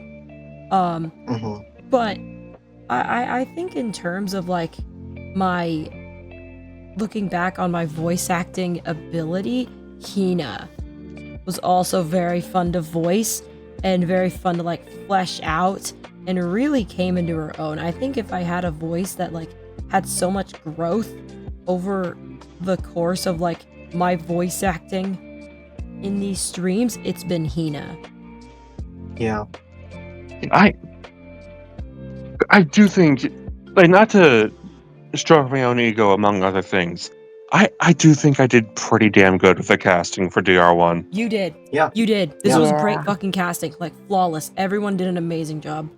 Like, I know the next thing is, like, performance, but, like, it's so hard to pick a great performance. We all did an amazing job. Massive shout-outs to Angus as well. I think because you had to deal with the most limitations, either a Discord delay or Discord just fucking eating you, and you still did fucking fantastic. Performance is our next question, so Yeah. Of course. Jumping ahead slightly. I do love these characters, and I wanted to to really give them as much care that they needed. Yeah. I think you nailed it. See, like, because I was looking at this and I was like, I knew for like a fact going in that like Junko had an asterisk next to it, but I think no matter what, I knew that had to be Genie. I was like, no, that's Genie's fucking character That's right there. My bitch. That's a my worsty. I think it's also fair to also add to this question not only favorite character to voice, but I would say like as a secondary question to that is favorite character that was voiced of all of us, not just our own voices. I figured that was what was going into character performance. Yeah. Well, I feel like performance is more like a scene or something. Yeah. Because I was considering like favorite like general like, all right, whose character voice do we like the best? Yeah. That's like I think we can make like a specific. We can bring up specific instances during that. Okay. All right. Yeah. Then yeah. Yeah. You said yours was what, Angus? Oh, I didn't even give an answer yet. Oh, No. But give me your answer. Mine were Junko and Hina. Yeah. I'm also gonna praise you. I know this is weird. He's the protagonist. He's like every line. He's also in every man. Your Makoto is fantastic. Thank you Makoto is great. Much. I felt like I was just talking as myself the whole time, to be honest. Makoto has a certain cadence to him where like he's a little bit more gung-ho than others. But like no, Makoto is like genuinely like I can tell when Makoto's being like, alright, jackass. And like that's a fun side of Makoto. Yeah, it was fun. He was sassy. I love when Makoto gets exasperated. It's a treat. Thank you so much. My favorite characters to voice. It's definitely like Sakura and Mondo, especially when like those more like booming, growling, like deep voices that come from the chest, when they get like softer, that's Yeah. I'm so normal about it. Yeah. But then like those two really stand out to me. Then I think like as a secondary is Byakuya, because Byakuya is always so level-headed. But then like the moments that he does show emotion, there's so much. I will also say, like, we all did a little bit of Hifumi today, but, like, no one does Hifumi like you, man. Yes. You can do Hifumi You can so do the alpha well. and the omega, bro. Yeah, it was really good. Because I was so concerned about, like, am I really doing, like, this specific nerdy voice justice? Yes. Oh my god, it was so good. Oh my god, yes. One thing that, like, I Also- wanted to be, like, absolutely sure of is I wanted to differentiate him from Spark Brushel. Go watch our Apollo Justice playthrough. Because, like, they feel like a similar genre of character to me. Yeah. I mean, this will come up more during character performance, I feel, but also, like, your Hifumi in his dying breath, you are so good at death theme. Like, when a character is dying, you are so good at leveling that emotion on such a good scale. Because Hifumi, there was, like, a bit more clarity in it, but you put a lot of confusion into it as well, because he is very confused in that moment. Yeah. Yeah, Like, that your was Hifumi really is good. grade A, man. I think some of my stronger performances are when, like, a character just, like, drops all pretenses. Whether that's, like, them, like, weakly calling out in, like, their last moments, or, like, them just, like, breaking down and giving everything up. Yeah. Like, Yeah. Mongo at, like, the end of his trial. Or if we want to call back to Ace Attorney, it reminded me a lot of Acro. Like, back row. Yeah. Yeah, I was having that same thought as I was voicing Mondo. Yeah. Yeah. Esther. Esther. My favorite character to voice, and he has grown on me, is Kiyotaka Ishimura. Yeah. This is a hard-fought battle over Genocide Jack, of Yes! course, but like whenever it's probably also because of how excited it makes you, but like whenever I say something in Taka's voice, there are cheers, right? Yeah. Like Yeah. it does a lot to inflate my ego, maybe, but like I did don't say know. you're my favorite Taka voice actor, so I love your Taka voice. Like, I know you were just saying, like, oh, if you like mine, just listen to the Japanese. But I did listen to some of his Japanese voice clips. I'm like, this is not Esther's. it's not the same. This is not June's Taka. This is a good Taka. This is a great Taka. This is not June's Taka. Yeah, I've heard some ideas of, like, how to voice these characters. I haven't heard, like, the English or the Japanese voice acting do. And I generally think, like, I'm looking forward to two, because I think some of Otto's characters, I think he voices them better than the voice actors. That's crazy. Yeah, that's Yeah. what Hell you yeah. keep saying. But also on Taka, because in Taka I'm rapping in Kyondo. There is a moment where like it's still the Taka voice, but it's kind of in the further back of my throat. Mm-hmm. And it's like I can also feel the light in your eyes when I do Kyondo as well, because you're like, that's my boy, but different. Yeah, he kind of gets like a little more gravelly in his Yeah, he voice gets more- when he goes Kyondo, or Yeah. Yeah, Kyondo. he does pick up a little bit of Mondo when he does it, and I'm so excited that worked out. Yeah. It was Yeah. awesome, yeah. But I have to say, your fucking Genocide Jack is Is insanely good. Jack is my runner-up. I have so much... See, here's the difference between these two, and it's hard to say which one is my favorite, of course, right? Because Taka is my favorite because he puts so much energy into it, like Jack does, but also I get a crowd fanfare with it. Jack, but generally with Jack, the difference between Taka and Jack is that when I'm doing Taka, I'm excited and I'm loud, but I'm still a little bit in control. Yeah. When I do Jack, I lean back in my chair and I let everything loose. Yes. There Yeah. is something about Jack that just lights my systems up in just, I can just go. Now, what am I I can gonna... attest that. I can attest to that when I'm sitting in the room. Well, when I was sitting in the room when you were doing Genocide Jack, every time you do that insane fucking laugh, it would make me jump. I mean, you can also attest that when I do voice acting, it is full body, right? It's not just I'm sitting here doing a role. Like they possess me. You gesture with your arms. You do facial expressions. You do everything. You're like not just voice acting. You're acting. Yeah, full fucking acting. Now, when am I gonna get a batshit character like Genocide Jack? Oh, When we'll am get there. When am I gonna get that? I think next game, actually. Sick! Oh yeah, no, you're getting some fun characters in the next game. Yeah, God. you're getting a Because, crazy character next game. I was listening. I've been listening to you voicing Genocide Jack, and I'm just like, this is so fun to listen to. I want to do this. I want to. When can I go crazy, go stupid? Right. I'm going to double check your the roles that you were cast for in game 2. Mm-hmm. Because I could tell that you're going to love them to bits. Yeah. Yeah. You will. Otto. Okay. I completely forgot there was another thing that I was going to say. Oh shit. With Esther.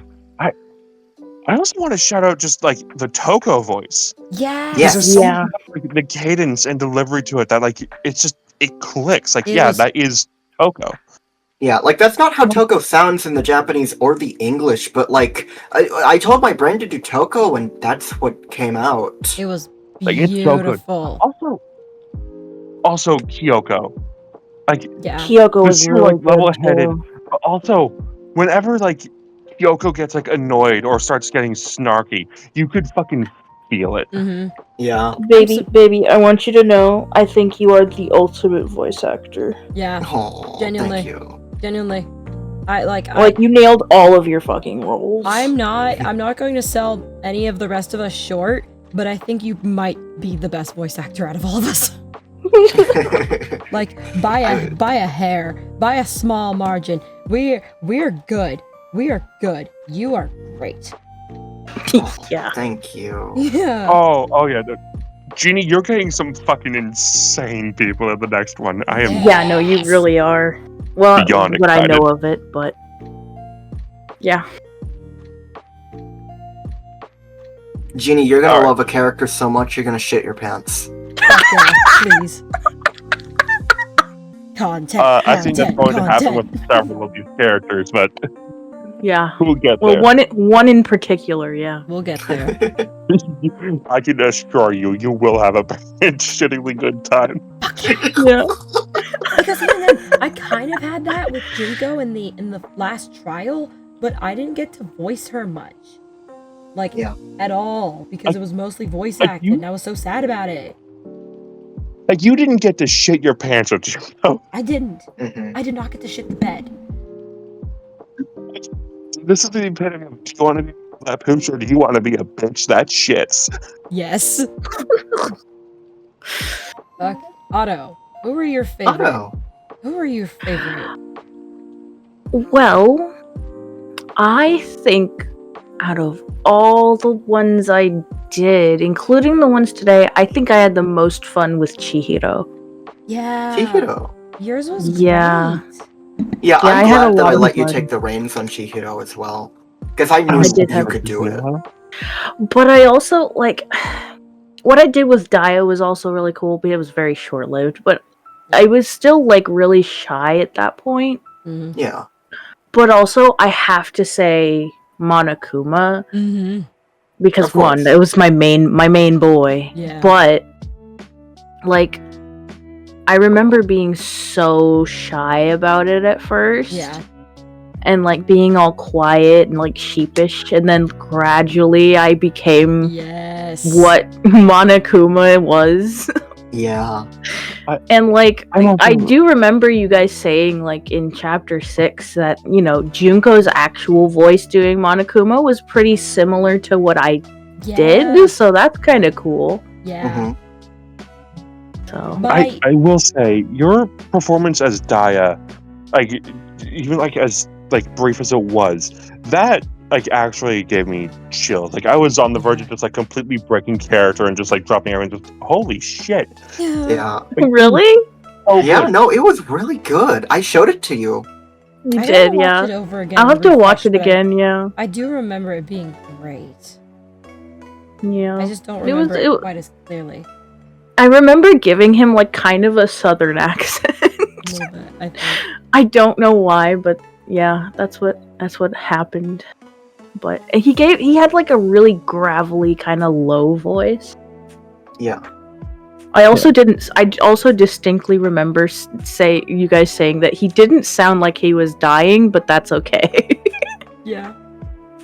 He sounded I like was a nervous. man.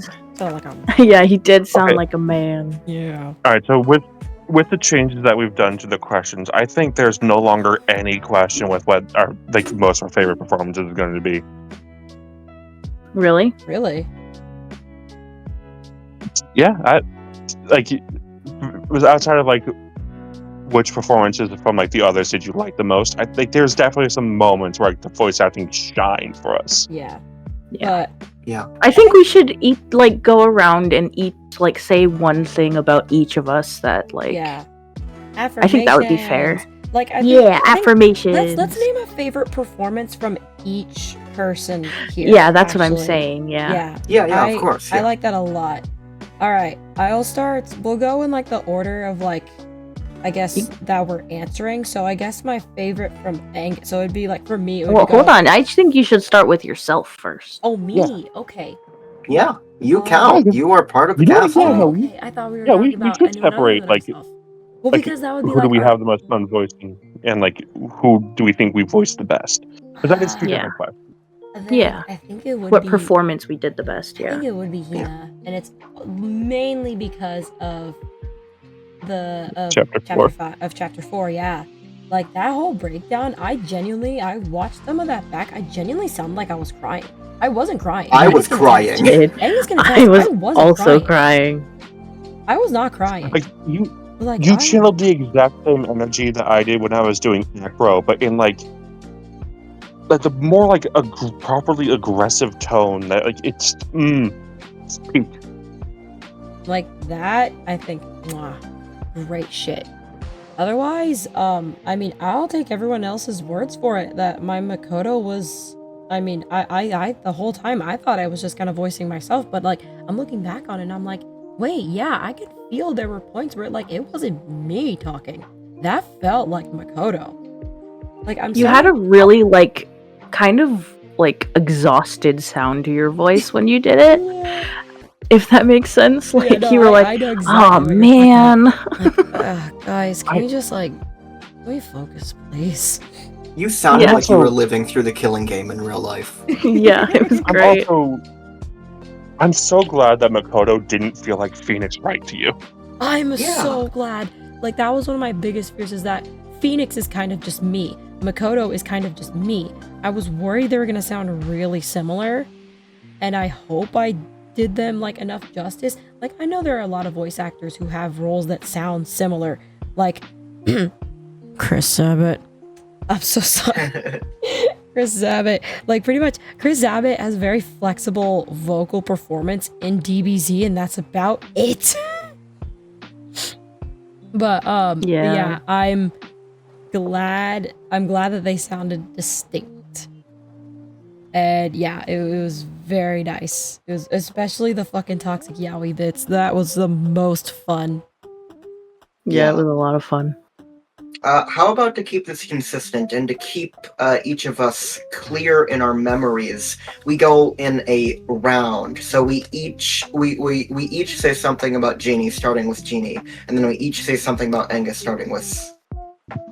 Oh yeah, that makes Yeah, sense. that makes sense. Okay, so now all of you say one about me, or Yeah. okay. Angus, you first. So yeah, Angus about Jeannie. Like that chapter 4 performance as Hina, that was just I was no longer in a Discord call with my friend. I was seated in the theater watching cinema unfold before Oh my me. god! Yeah. You were actually. I was at your place for that one. Like that, like it was. I guess that was such like an immersive performance. Like that was like truly incredible. And like Junko, I could feel like so much of just like everything that you were doing with Junko. Like I could feel that you were just like, as soon as Junko died, that was a time I was like, you wanted to voice that character more. I know you did. I know we could do bits to keep her going, but like that was just like, I feel bad that she had to die so early. Yeah. Yeah. That's my girl. That's my worstie. Your worstie. That's I my love it. worstie. Esther. I mean, I'm not gonna like, you know, to beat a fucking dead horse, Genie. Like, I literally like I was crying when the Hina scene was playing out. I'm not Like- gonna sugarcoat it. Oh, we got Sahina. Yeah. Plain sugar. But also, something that I want to draw attention to, kind of in the same vein but early on, is that we almost had a prelude to that, if you remember, with Sayaka. Sayaka, yeah. My Like, breakdown with Sayaka had a Sayaka. big, massive freak out, and I She had think that's too. the first moment in this series where I'm like, holy shit. That wasn't just like, my friends! You put everything into this.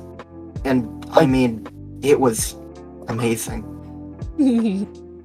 Like as soon as like that Sayaka moment happened, that's when things clicked for me. Like it's just like, yeah, no, I picked the exact people. If I was ever to play through this game and give it voice acting, I picked the exact people I want to do it with. Yeah, Sayaka Yeah. had two freakouts, and I'm Mhm. like, I was watching that watching that back at some point, and I'm like, God damn, Mhm. what did am I getting excited paid for to- this? I'm voice acting like I'm getting paid for this. I'm excited to like re-experience like Leon in the trial. Yeah. Is it my turn? Yes. Yeah. I'm so sorry, Genie, but I'm also beating the dead horse. That horse is just so easy to beat, Genie. See, and I want to bring up also like that once that the trial with Hina was great, but I feel like the rest of my Hina was also really great. I feel like I did like ditzy, really stupid, but like Yeah, it was go getter really good. attitude, really great. But Yeah. But let's beat that this dead horse. that trial, I don't think I going through this game, I didn't think that I would cry as hard as I did. I had to mute myself. I was sobbing. Yeah. I was sobbing uncontrollably.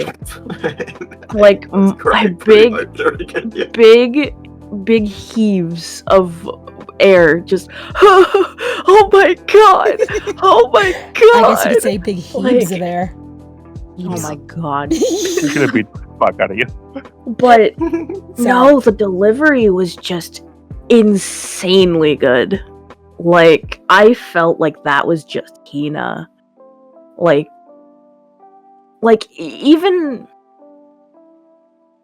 even like after like Angus like fucked around with the suicide note and you kept going, like it just snapped back to it and you were like just on it right away after all the bullshit we were doing. It was Yeah. just absolutely crazy.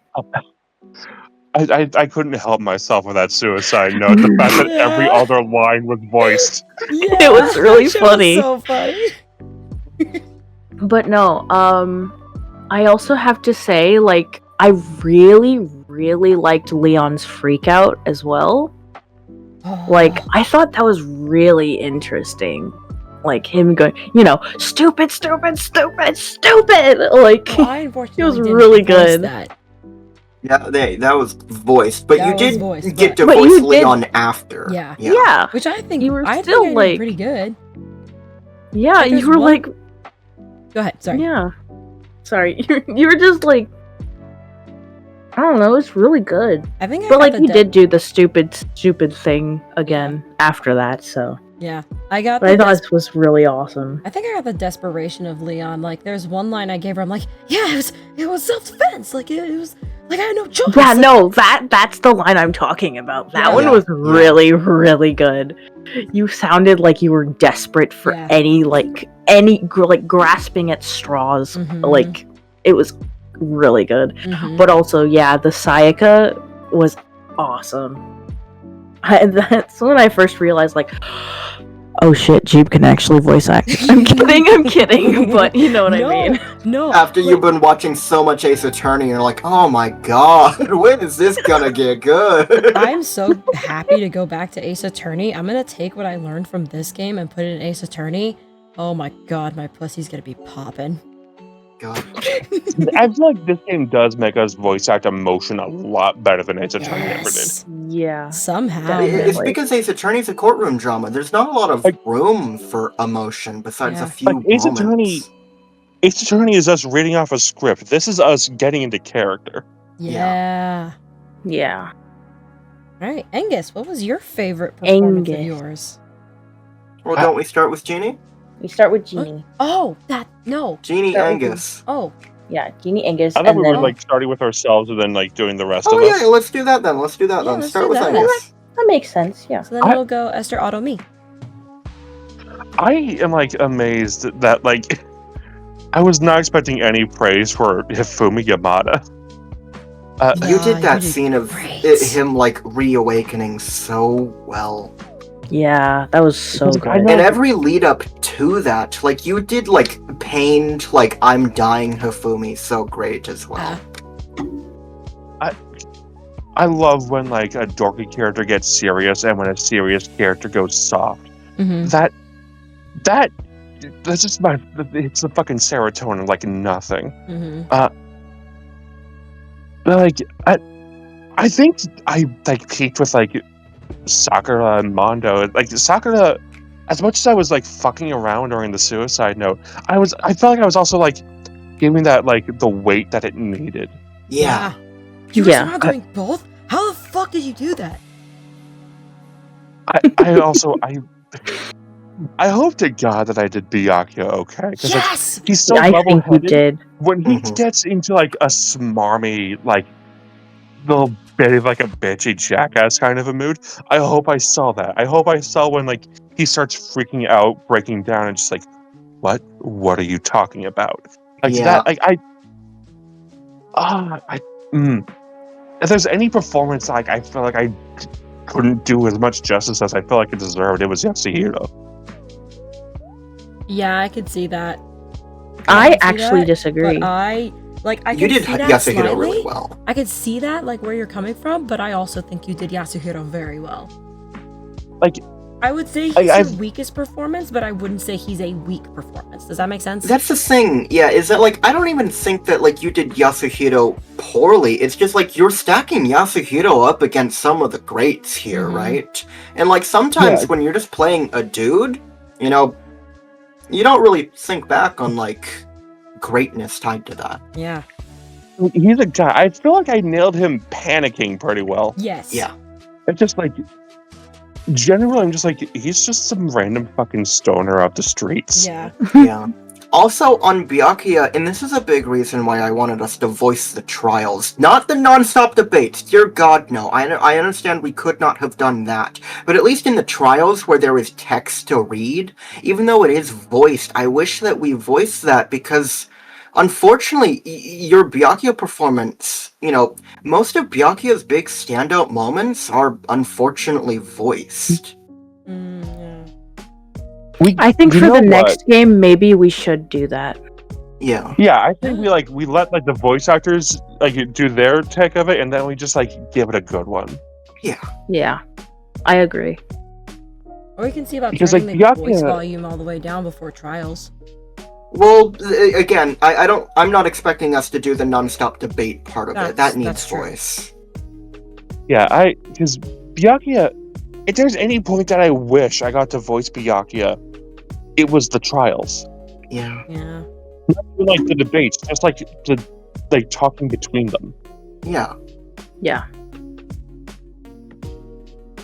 Genie. Wait, Or are we going to me next? We're going to rotation? Esther. It goes Oh, okay. me, Esther. Angus, Esther, you. So I thought we were just doing it in like order. Mm-mm. That's fine. Uh, Okay, Esther.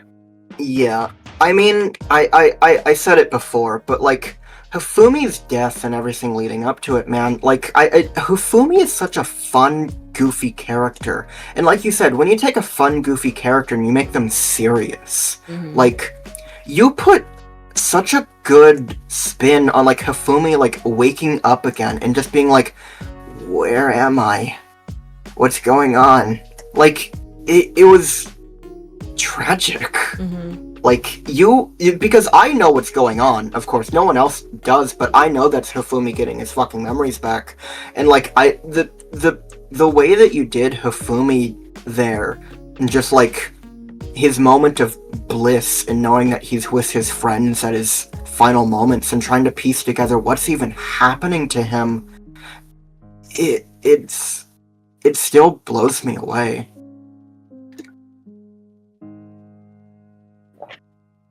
Yeah, it was really good. Like, I knew I didn't want to give someone else Hifumi because of that scene. Because it's like Hifumi, like, not to suggest like Ginny couldn't have done Hifumi, but like, there's something about like Hifumi waking up and realizing, I know these people. I know these people. I've been friends with these people for years. And I'm dying. Yeah. I would not have been able to convey that. Game to voice acting. Yeah, it was awesome. I would not have been able to convey that. I'm so glad you got Hifumi. I don't think there's a better person that could have gotten Hifumi. Yeah. Yeah. I never would have expected Hifumi Yamada dying to be on like anywhere near the same level of Aoyase Hina lashing out at everyone. That shit was crazy, man. Although I don't, it's Otto's turn though. I'll wait my turn. Hold on. Sure. Yeah. Otto, your turn. What was your favorite of Angus' performances? Let me think.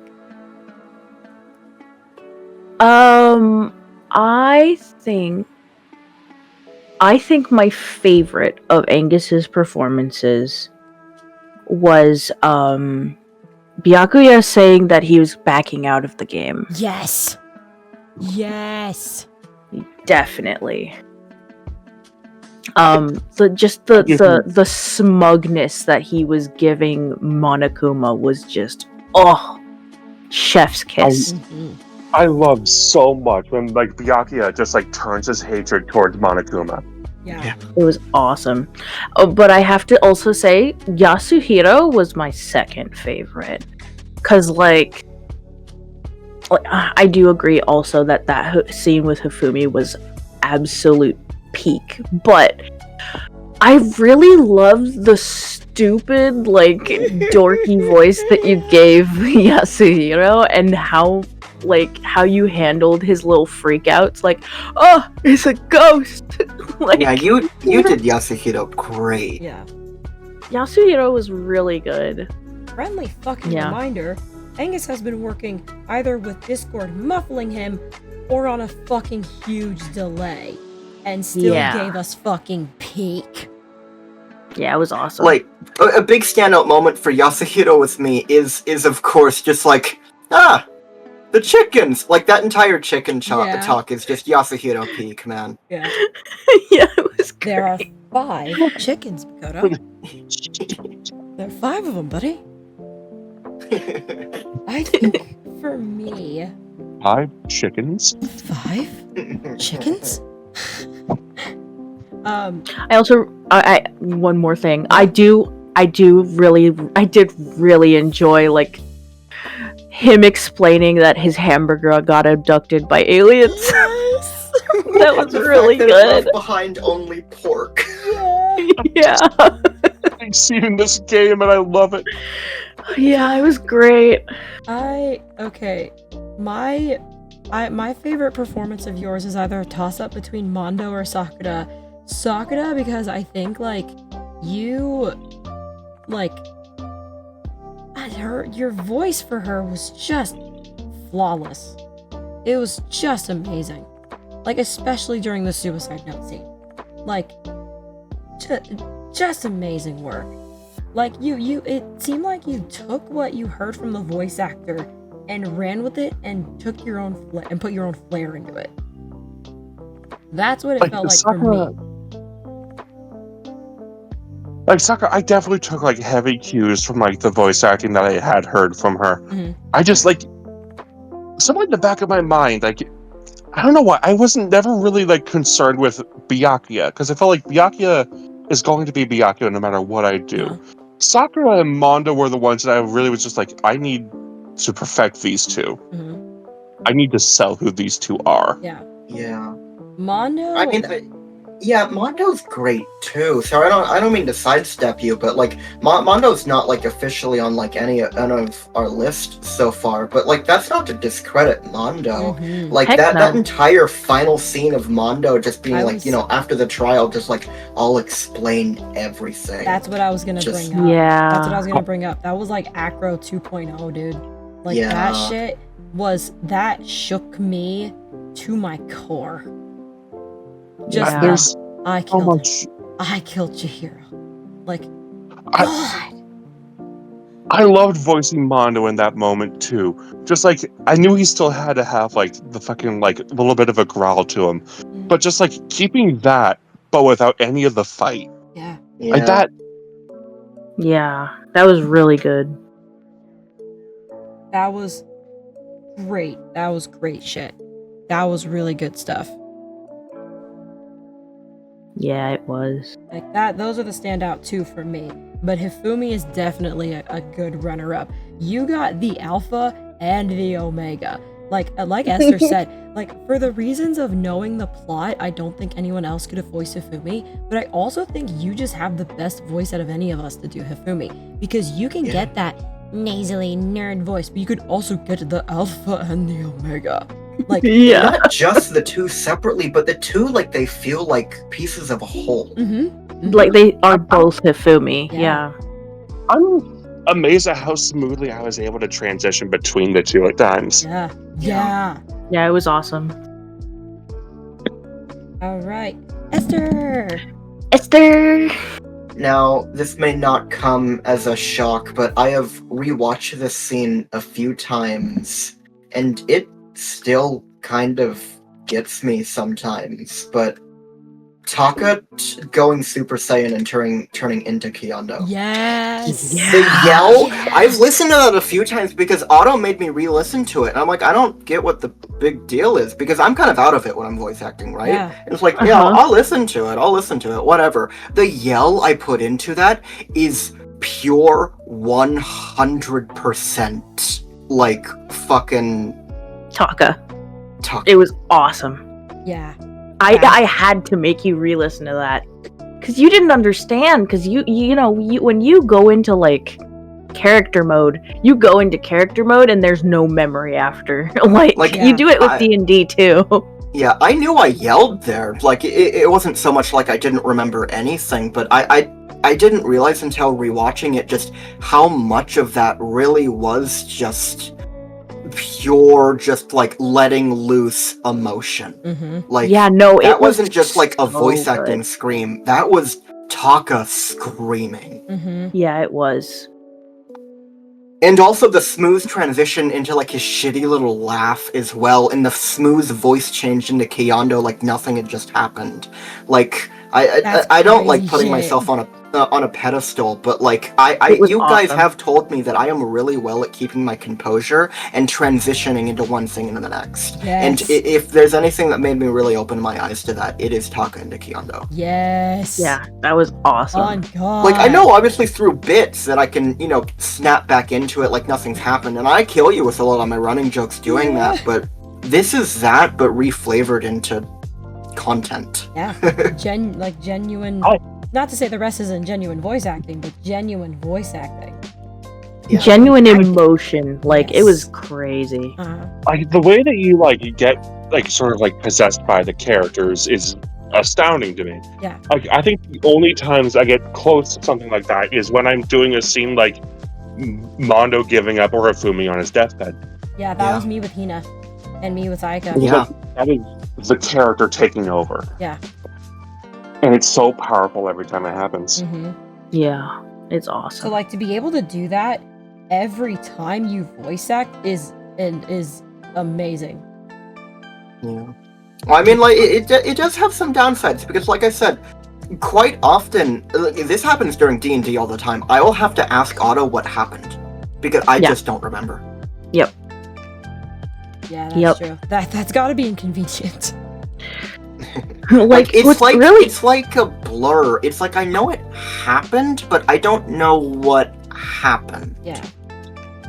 I can't believe you really are just Toko and Jack tagging in and out. Yeah.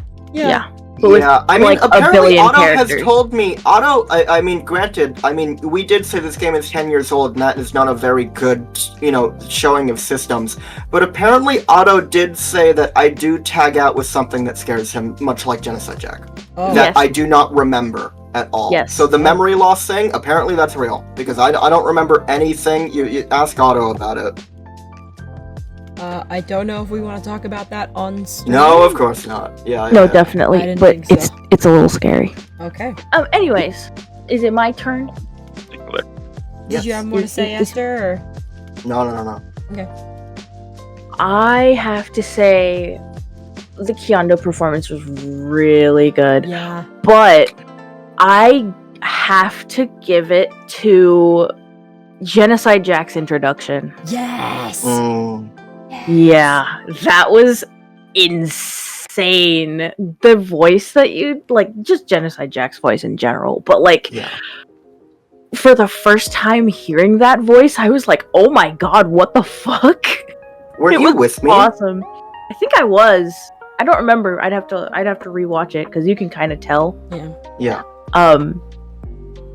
But that was really crazy. Mhm. It was insane. Yeah. But also any of the moments where Kyoko kind of just showed a little bit of emotion and then went back to her normal monotone voice was really good. Yeah. I No. do love whenever Kyoko's mask slips a little bit. I hate Yeah. to interrupt. I have to pee really bad. Okay, go pee. I have to say, I also have to pee really I bad. really I've have to had pee too. Okay, everyone All right, go I'll pee. hold down the fort. Okay.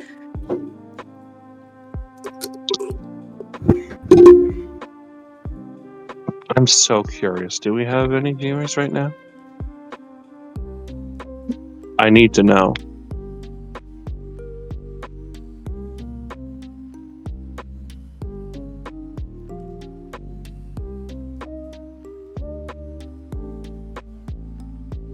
What do you mean I have an ad? Good, I have to resub. Are you kidding me? Oh well.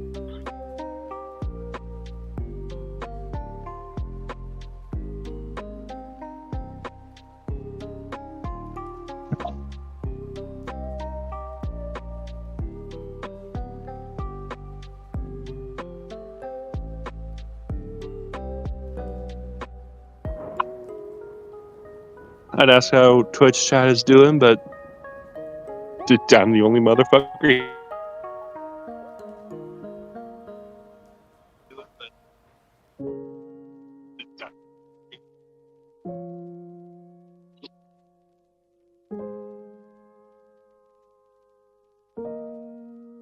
Alright, well, that's gonna jump scare her when she gets back.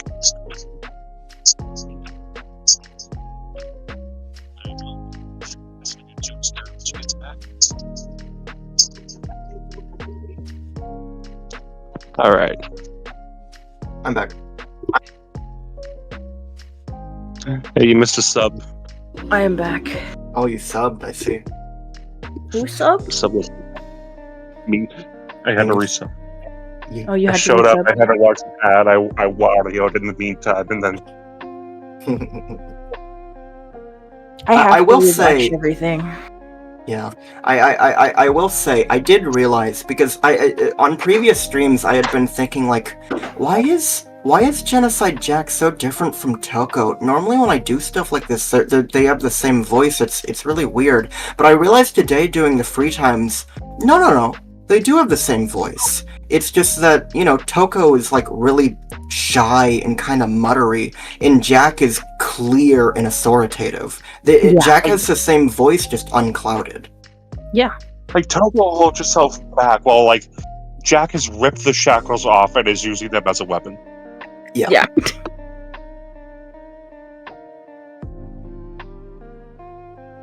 Like, this is such a fun project. Yeah. I can't wait for the next game. Well, we gotta sit through Miles Edgeworth first. I And Throw don't him into take the that killing against game. Miles Edgeworth. I know Throw him that I've into the said it killing enough game. that I'm burying it in the ground. But like, I love this cast so much, and I still think it's the weakest of the games. Interesting. It competes with 2. Okay. But I do think I like the cast of 2 a little bit more overall from what I remember of them. That is fair. I mean, there's a lot of members of this cast that to me feel like they're just kind of there, like Sayaka or Leon, or actively feel detrimental to the cast, like, fucking Yasuhiro. Yasuhiro like exists to be an Yasuhiro. annoying... I know, but Yasuhiro feels like he exists to be an annoying roadblock in every trial.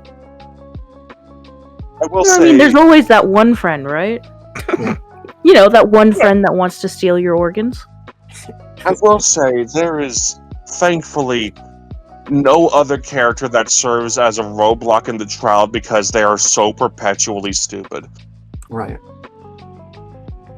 Oh my goodness. To be fair, my memory did conflate him because I remember you having to argue that you were not a ghost to him for a lot longer.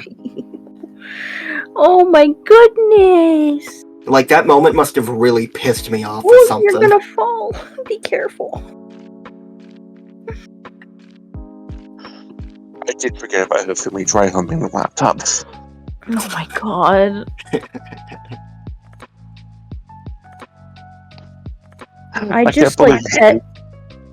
If anything's Sorry, go taking me ahead. out of the game, it's the character themselves. I just pet Nugget. He's at the very end of my bed. I scritched his side a little bit, and then I moved my hand, and he ran after my hand, and then plopped onto his side on the bed. I'm back. Hello. Alright, Gotta stumble you with it. Otto, did you have anything else to add before we left? Of Esther. Yeah, actually. I have to say, Chihiro was really good as well. I Yes. loved, like, how the emotion you put into whenever they would cry. Mm-hmm. Like, that was really, really good. Like, I really liked Chihiro. Mm-hmm. It was really good. You made me, genuinely sad when I couldn't hear their voice anymore. And then Alter Ego came back. I was like, oh! And then Alter Ego died. Yeah. Yeah, Alter Ego did die. The Alter Ball. The Alter The Ego Lump, yeah. Ball. I'll say, like, one of my biggest concerns with, like, this series was that, like, a lot of these characters are going to be gone for so long, and I gave them such distinct voices that I was like, I think I'm losing this one. Oh. Damn. Um, Jeannie's turn. my turn. I'm gonna get the obvious out of the way, just rip that band-aid off. Your Taka is amazing. Yeah. I think a big part of why I love him so much is because of the way you portray him.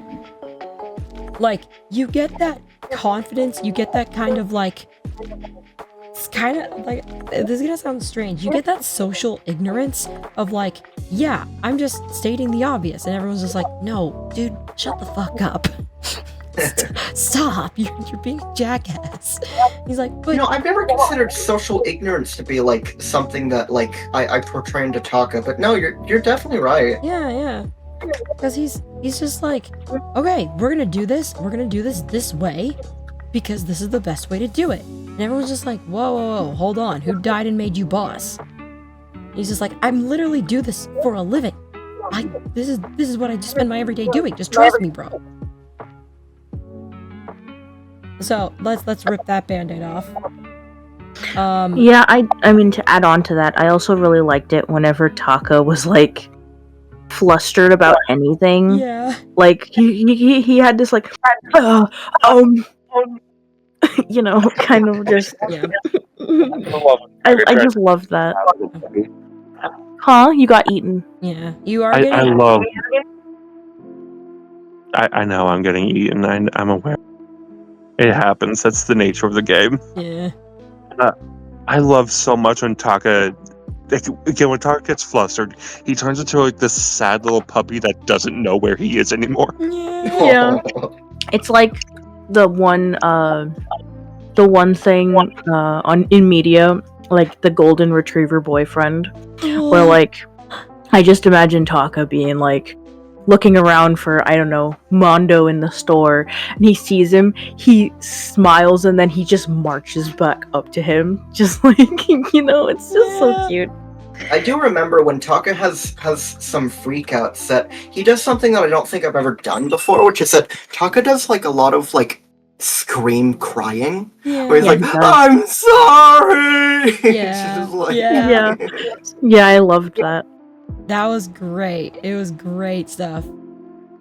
Like, again, love the character, love the way you portrayed him. Huge props. I'm surprised Celeste hasn't been brought up more.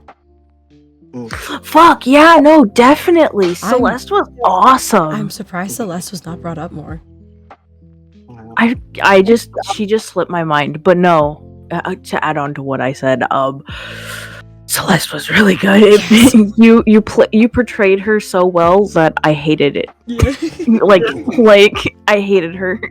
I was remember the really first time- worried with Celeste because I knew that the way that we were doing it, I wasn't going to get to really do Celeste's like normal voice.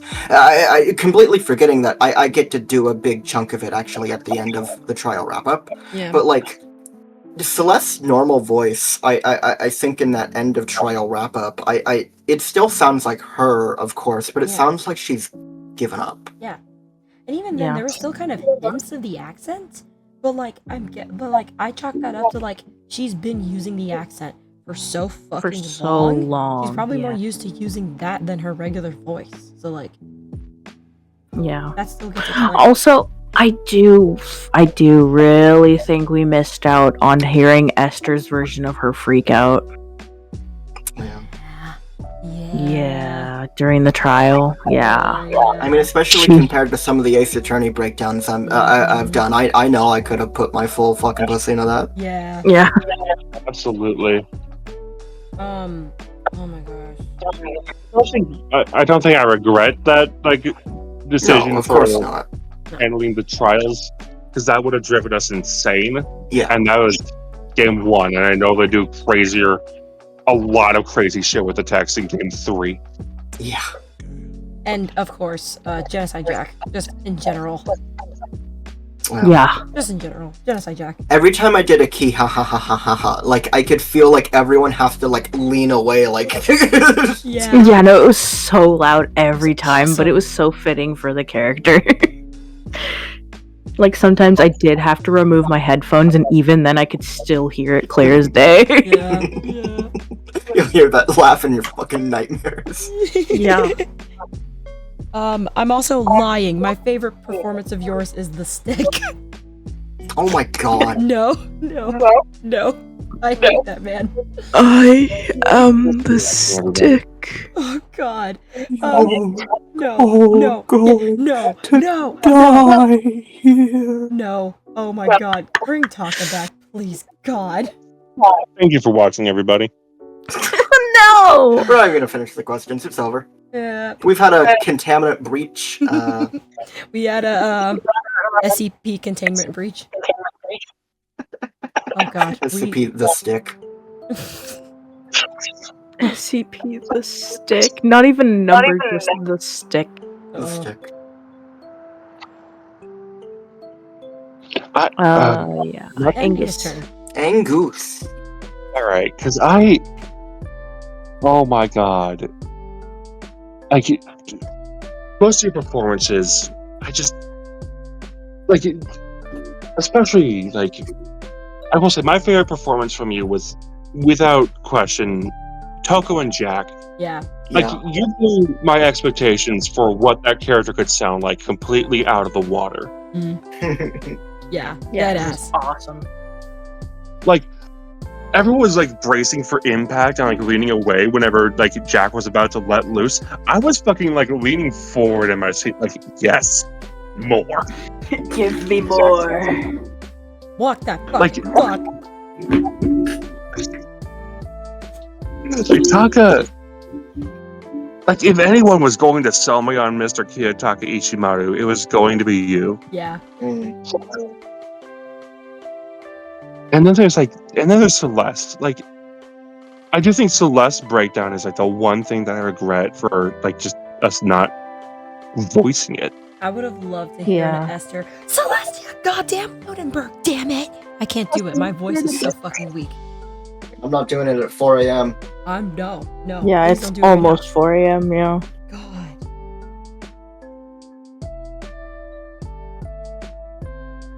Yeah, it's not much that hasn't been said already.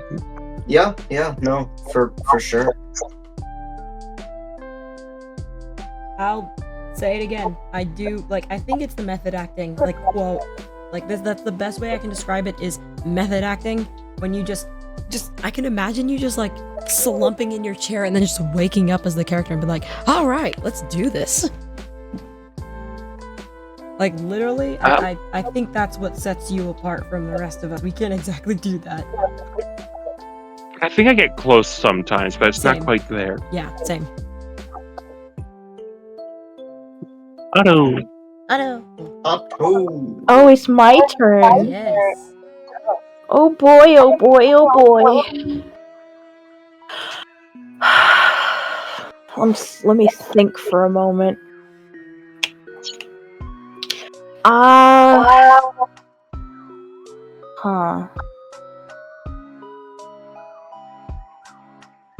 I think I had the most fun performance-wise, like as a performance doing Daya. Yeah. That's crazy. Yeah. And he was like 3 lines in like the whole thing. But I mean, I didn't really have much of like a, characters. We had Monokuma and that was it. Yeah. But even with all the stuff with Monokuma, like I did do some like good performances of him like being confused or angry or whatever, but I think Daya was my favorite. Yeah. That's So. good. Sorry if I'm Yeah. like And not then- as responsive or like adding on to answers as well. I'm quite tired and my brain Yeah, is all of us realizing are quite tired. 4 a.m. Yeah. Yeah, we're almost done with our questions Yeah. though. But yeah, I think Daya was my favorite one. Yeah. But I did enjoy the 3 voices that I did do this stream. Oh god. Yeah. That was a lot of fun.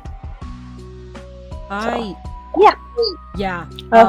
Who's next after me? Me. Oh wait, it would be Genie. Genie. It would be me. You're Leon. My fucking god. Yeah, you liked my Leon. Huh? Your Leon's better than mine. And I will Oh, die on that hill. I see. I will die on I that will hill. die on it. Huh? I will die on it. I'll die on it. I have to watch through that Daya scene again, but I do vaguely remember, like, yeah, this was pain.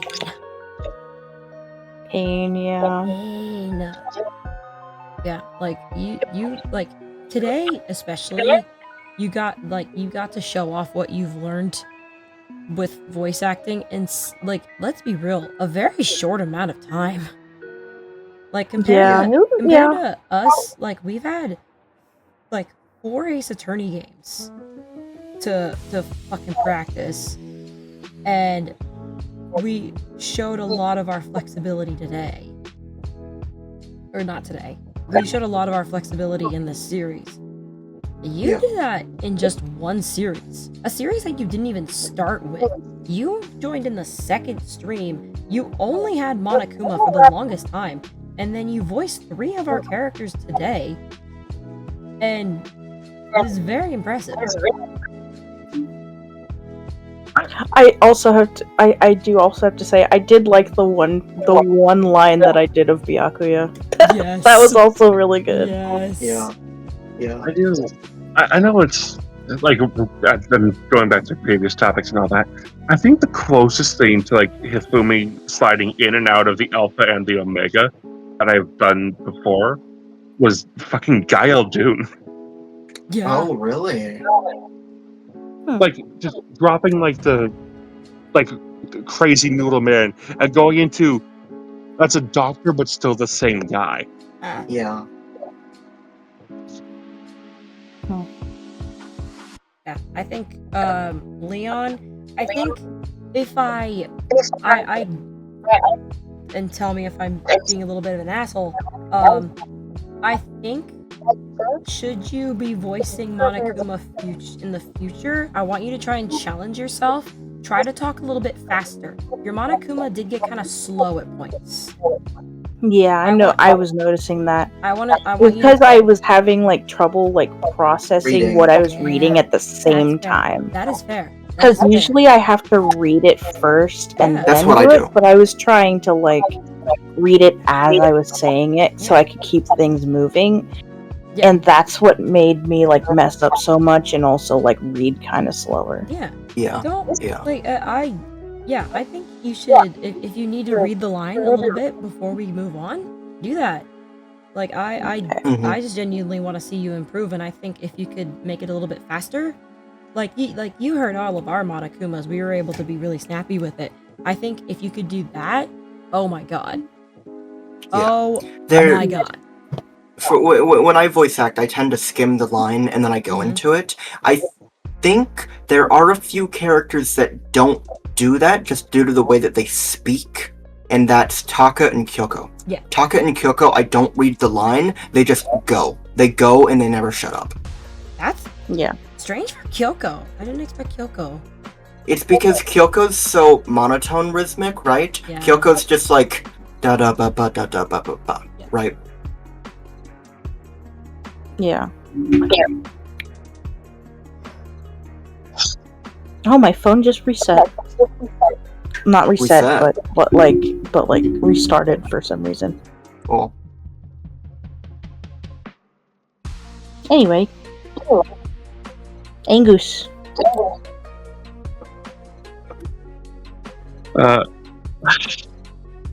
Yeah, like that.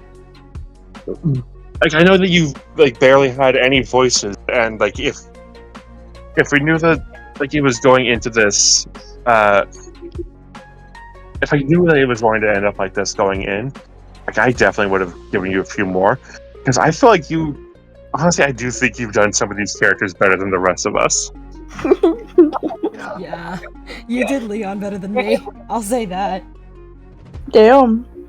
Like I will say, like Monokuma was like, it did feel like Monokuma was like, sort of drawing things out a little more than I would have expected. But past that, I think like the tonation, like once you got it, you fucking got it. You got it. Yeah. Like, cool. Like especially like, honestly, the stand-up performance of like the other characters that you had for the stream, the one that stands out the most to me is Chihiro. Yeah. Yeah? You liked the Chihiro? Yes. Yeah, your Chihiro was great. I think that just is how Chihiro sounds to me now. That's crazy. I really want to listen to all of these voices back. I'll probably do that after stream is done. Yeah. I'm so sorry that most of your Chihiro was ruined by me making "you're gonna fuck Chihiro now" jokes. Oh god. Chihiro, No, it's Chihiro was fine. so thirsty after that fucking tit grab, man. I don't know. Yeah. Yeah, it was crazy. I did not expect the tit grab. Me neither. Oh my Not god, just the hang on. tit grab, just Chihiro grabbing Makoto's hand and putting it on their chest. Like, Yeah. Yeah, it's not even just like we really encountered an unstoppable force meets immovable object between Chihiro tit grab Fujisaki and Sakura Booyah Ogami. Yeah. Yeah. I don't know. I was pretty struggling with Hiro, though. I will say, I couldn't tell. I I personally know that was struggling with Hiro. I know that feeling. Yeah, he's kind of crazy. I am glad that I got his most unhinged voice or lines in the Yeah. whole game. Yeah. I just need to borrow one of your kitties, okay, dude? Just need to We're good? Or your identity. I'll take your identity. Sell me your identity, please. I'll give it back, I promise. No, he won't. If he's selling it, he won't give it back. Anyway, anything else, Angus? I think I've got it. That's about it. Esther. Esther.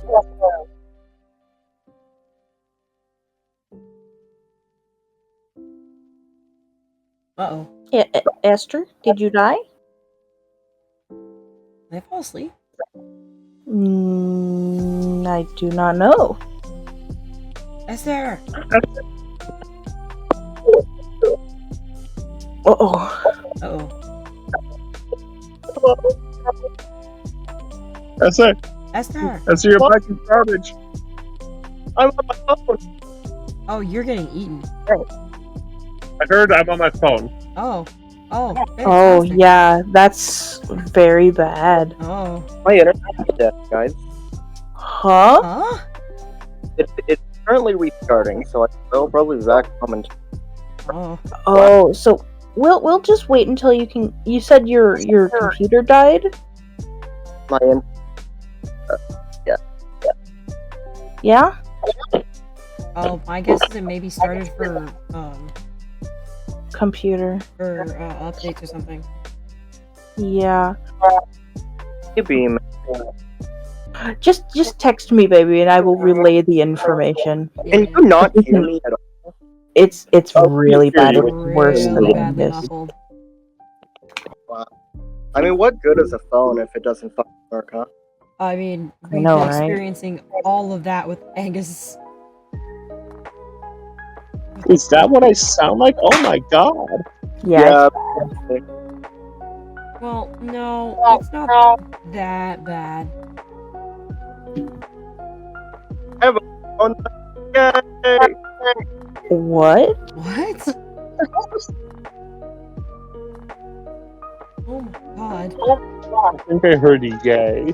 I heard Oh, yay. she gone. Oh. I think she's going back on her computer. Nice. Ooh.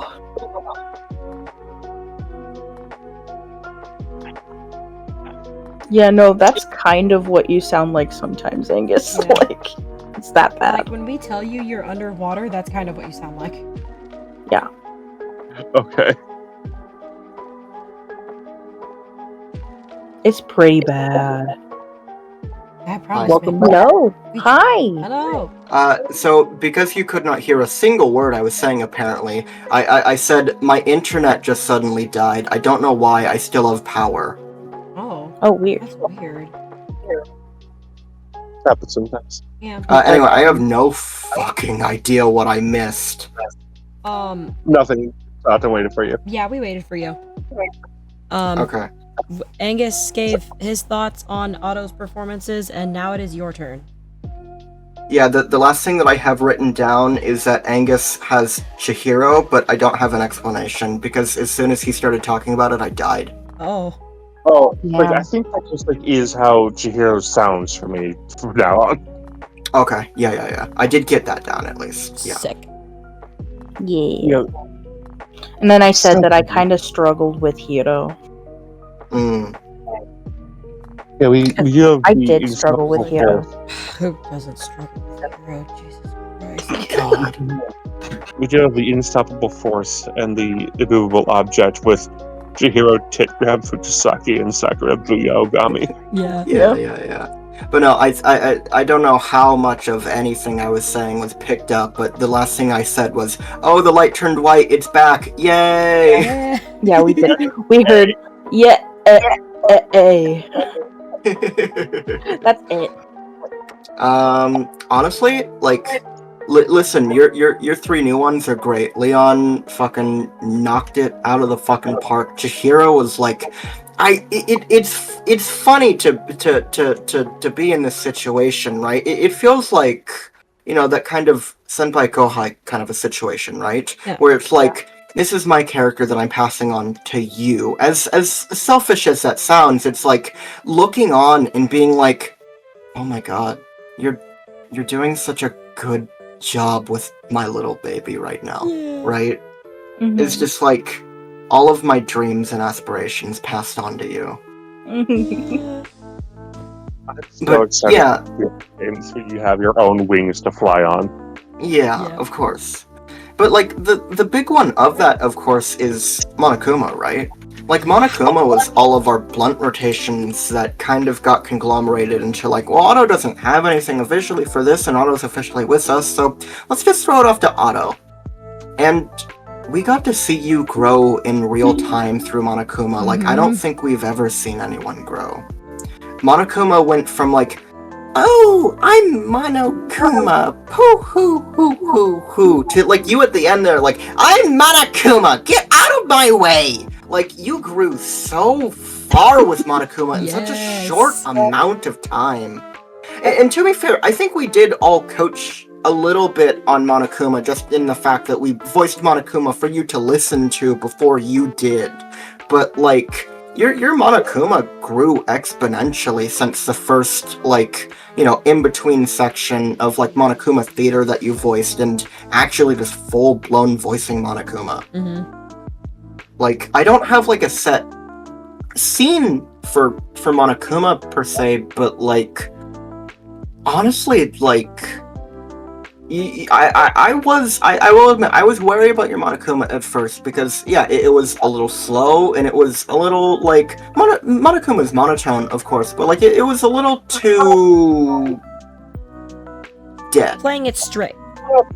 Yeah. Because, like, a lot of the Monokuma that I like comes from the duality. Monokuma has the fun, playful, like, I don't know, kind of a side, and, like, the grisly, dark, kind of, like, I will fucking kill you.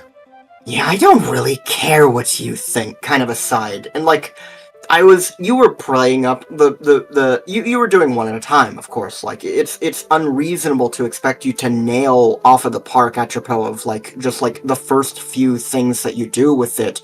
But, like, you slowly worked your way up the fun, playful side, and then once you were comfortable there, you slowly worked your way up the menacing, grim side, and at the end, we had a Monokuma that felt like Monokuma. Not that it never didn't, but, like, he felt whole.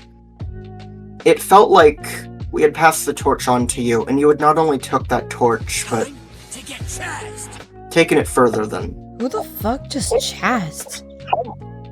What? Huh? Wait, what the fuck? Did we get a follower? Oh, Oh my god. Angus did. Angus did a while ago, but not just now. Oh, really? Oh my god, I realized Opera is over everything. It's Rachel38. Thank you, Rachel38. Oh, thank you for the follow. Thank you. Oh my gosh. We also got a follow from Fuyukuzu 4 hours ago. Oh, fuck. Whoops. So sorry to y'all. Oh.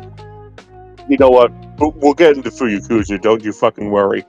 I do have to make a request for editing, Genie, because I think this would be really cool. Mm-hmm. I'd like to see, like, a clip of my Monokuma at the very beginning when I was first doing it, and then a good clip of Monokuma after everything, like once I was better at it, like chapter 6. I think that would be a really cool thing to do. Like Monokuma was like, this is us like offering like a little sample platter, and then watching you like head off into the kitchen and return with this like perfectly cooked homemade Oreo cookie. Yeah.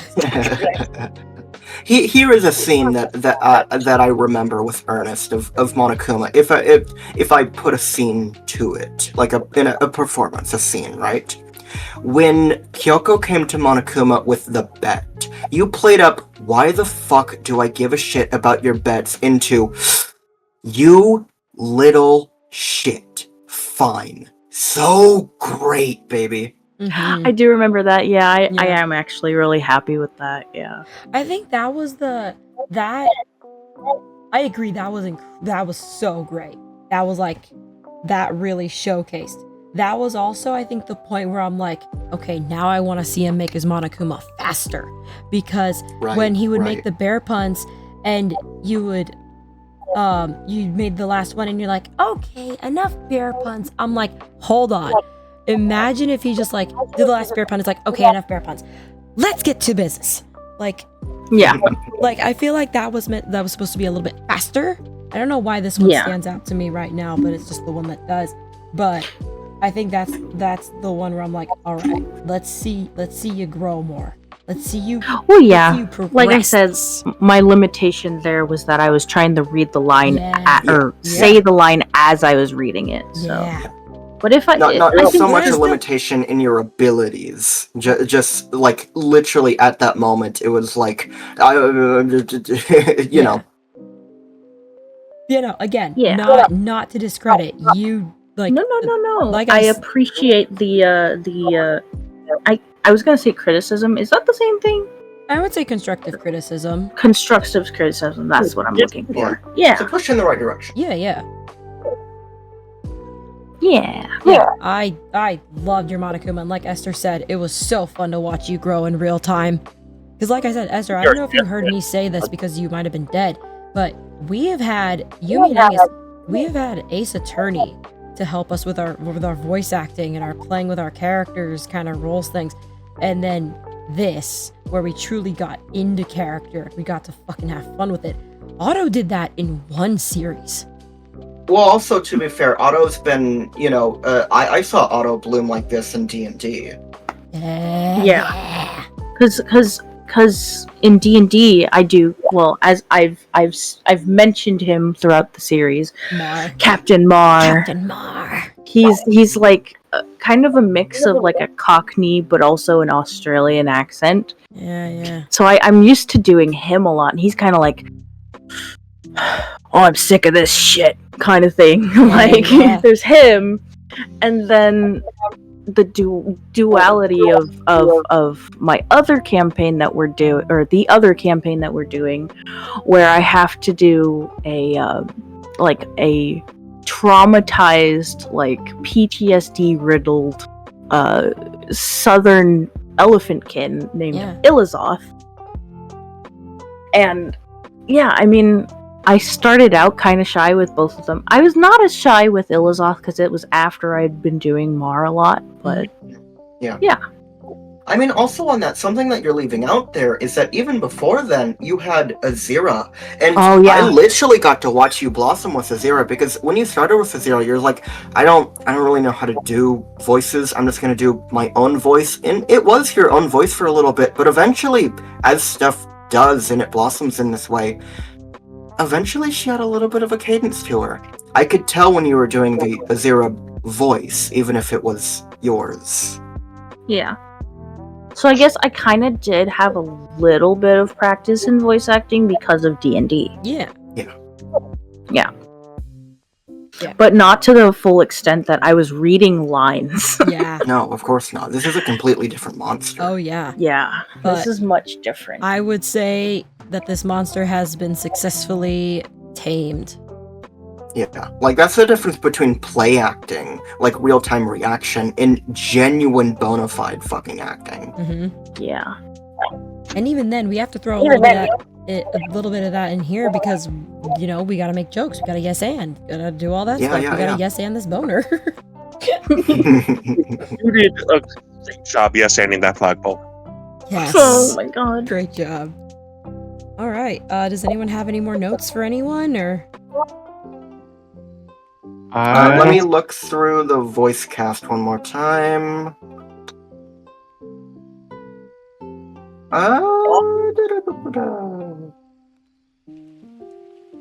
No, I think I covered everything. I didn't compliment your Junko, but I think everything there was said already. Like, It's amazing. It's just She's fun. crazy.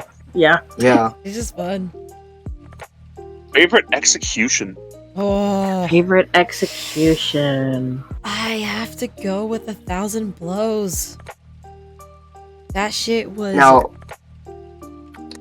1,000 blows is quite striking. I just want to ask a clarifying question here. Are we including Gungnir?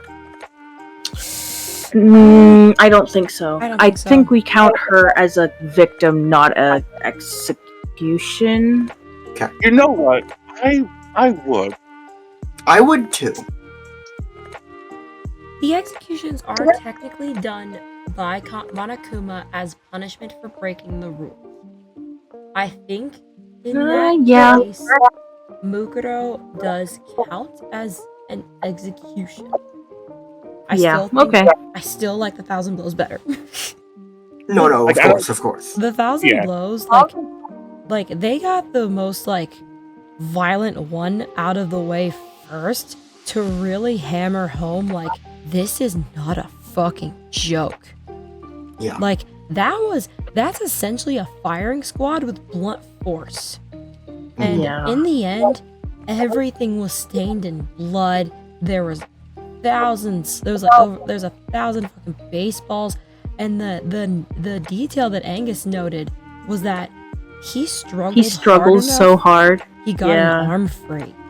Yeah. That one, and you see everyone's reaction to that, that is when the game got its claws into me, and I'm like, all right, I need to see what happens next.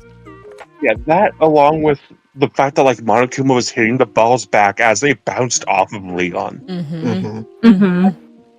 Yeah, but oh, this little bear is really fucked up. I think if I had to choose a runner-up, oh man, it would probably be Alter Ego, just for the shock value of it. I honestly did not see it coming. What's the alter ego one called again? Excavator. What was The excavator what? Excavator Destroyer. Yes. Okay. Excavator Destroyer. That one, I should have seen Alter Ego being destroyed coming, but I truly didn't. That was a shock to me. Because I was, I like to be a little coy sometimes, and well, if they're not going to desecrate Sakura's body and they're not going to hurt any of the students, I wonder what they're going to do. And you were genuinely I have no idea. I have no idea what's coming. And then once you saw Alter Ego, I could feel your stomach drop. Mm-hmm. Just fuck. Yeah, it was. Fuck, he knew. He knew the whole fucking time. Fuck. Yeah. Those are my two. Yeah.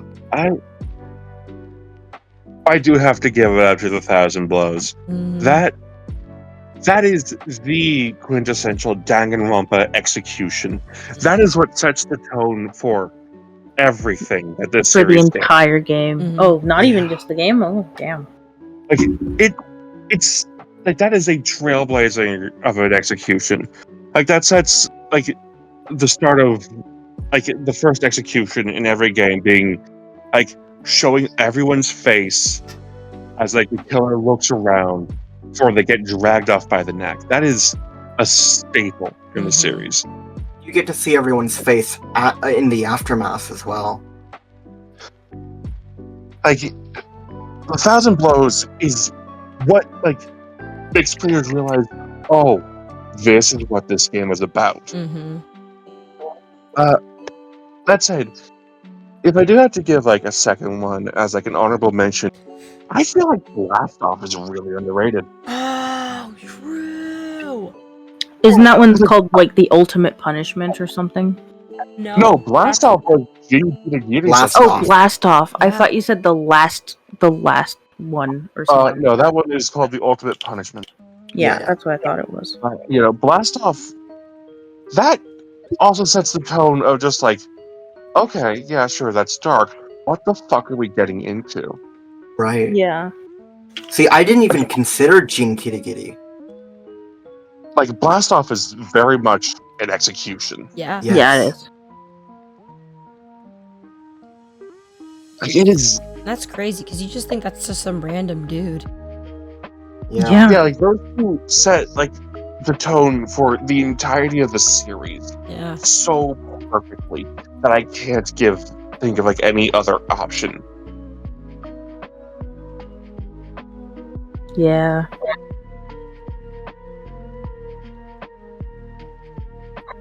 Okay, so just to reaffirm in my mind, the executions that we are now working with is Jin, Junko, who's technically Mukuro, Leon, Celeste, Alter Ego, and then it goes like Kyoko and Makoto's shared one, Mondo and as then well. Yeah. the ultimate. Mondo as well. I skipped Mondo, you're right. You completely You did. skipped Mondo. Yeah, they are Jin Kitagiri Blast Off. Yeah. Mukuro Ikusaba Gunmir. Leon Kuwata The Thousand Blows. Mondo Owada The Cage of Death. Celestia Ludenberg Burning at the Versailles Witch. Yeah. Alter Ego Excavator Destroyer. Makoto / Kyoko After School Lesson, and Junko Inoshima The Ultimate Punishment. Right. I mean, of those, I mean, it's the burning of the Versailles Witch. Like, fuck, man. Like, listen, maybe I'm just very, very autistic about a character that I can hear, but like, Jesus Christ, man, there is something about the entire setup of like, this is everything you ever wanted. The publicity, the fame, the setting, everything that you ever wanted. Yeah, it's just like, maybe you're dying, but you're going out on your own terms, and no, fuck you, fire truck. Yeah. Like, Yeah. I cheered, sis. I cheered. I was There's also living for that one. So was I. I was cheering too. it's also the way like Celeste is very much a person who like she would want to go out in like a special, memorable way, and getting burnt at the stake definitely counts. And then it just gets ripped away and replaced with car crash, like one of the most common deaths that anyone could ever have. Mm-hmm. yeah, I didn't even think about it like that. Like they really like took the advent of her death and amounted it to nothing. Mm-hmm. Yeah. I want everyone to know right now, just completely off topic.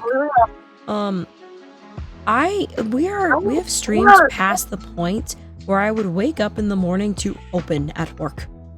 God. I would have been if I opened, I would have been up at 3:30. Yeah.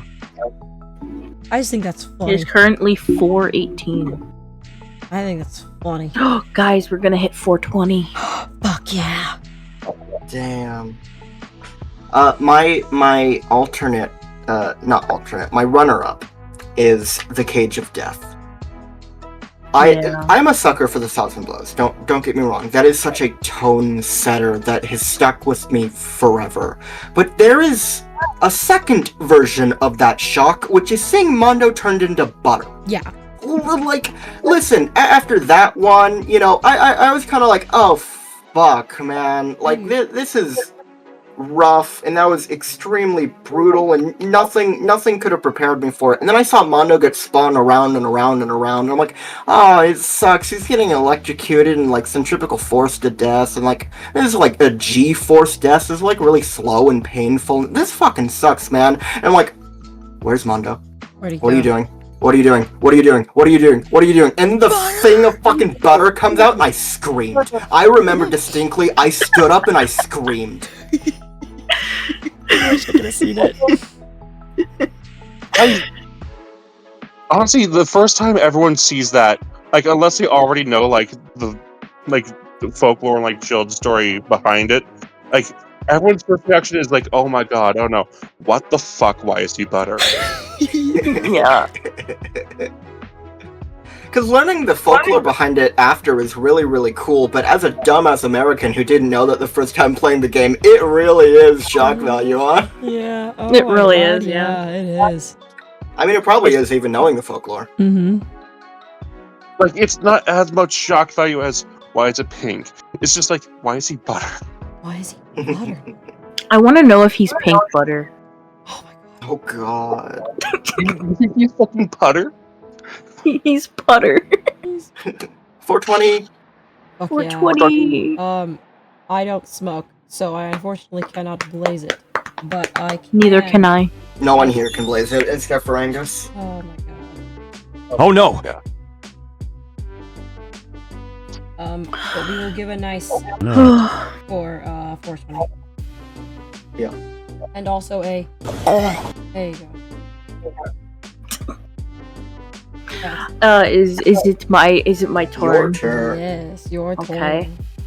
My favorite execution is also the Cage of Death.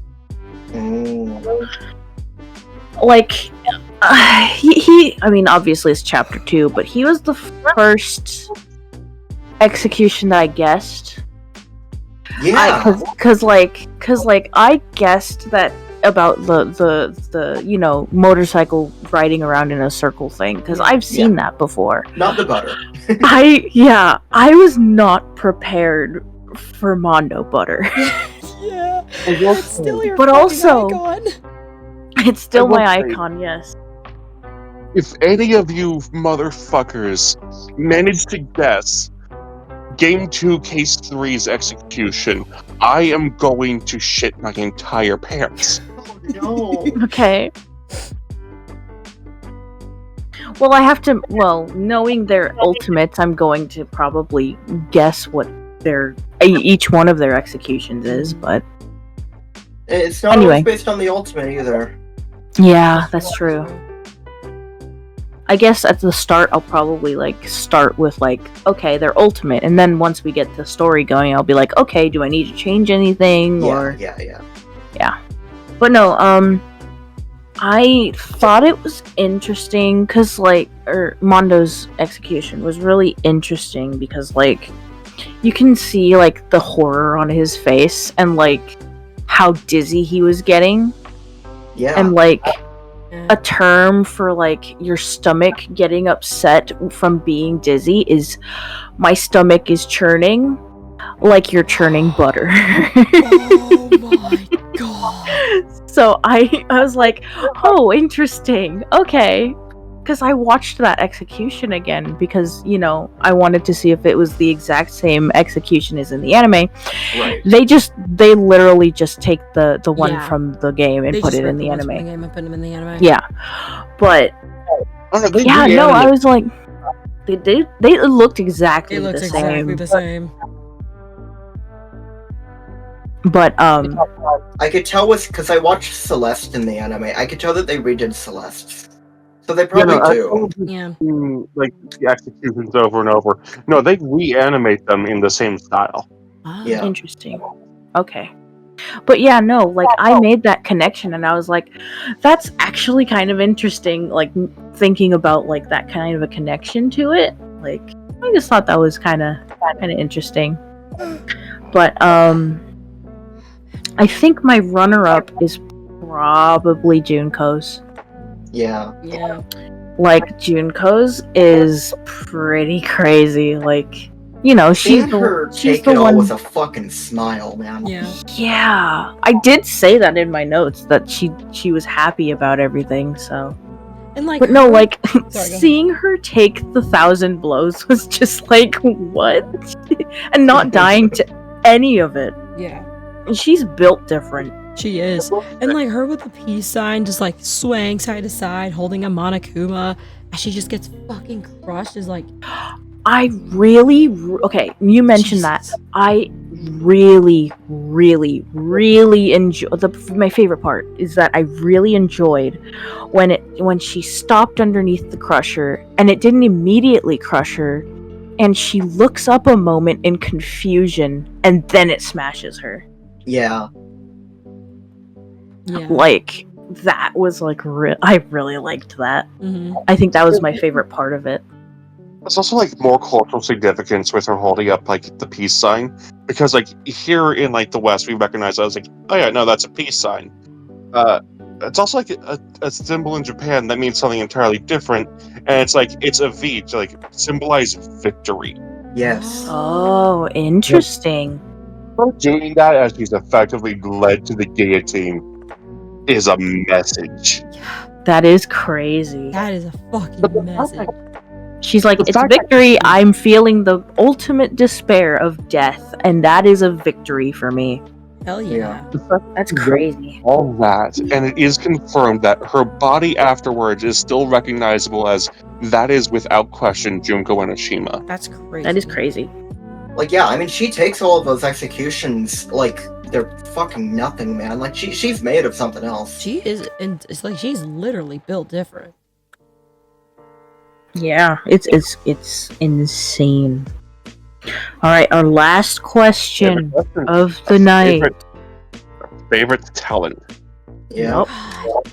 What criteria are we working under? Just like which talent, Ultimate, right? like yeah. Like which talent do we like conceptually, or like which one do we just think is the coolest? Like Yeah, like, which one do we think is the coolest, or which one do we think had the most impact, or what are we judging here? I mean, I'm fine with like taking broad strokes. I think Okay. yeah, just saying what we whichever think. one resonated with us.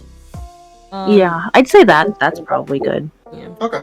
I think again from a story perspective, Celeste is definitely one that got to be shown in such a creative way.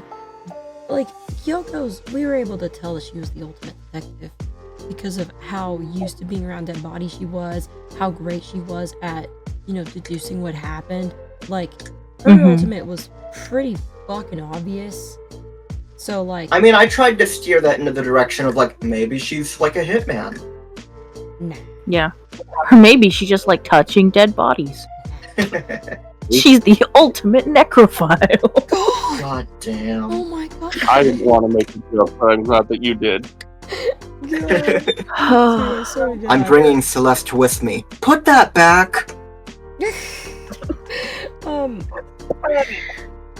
Oh my god.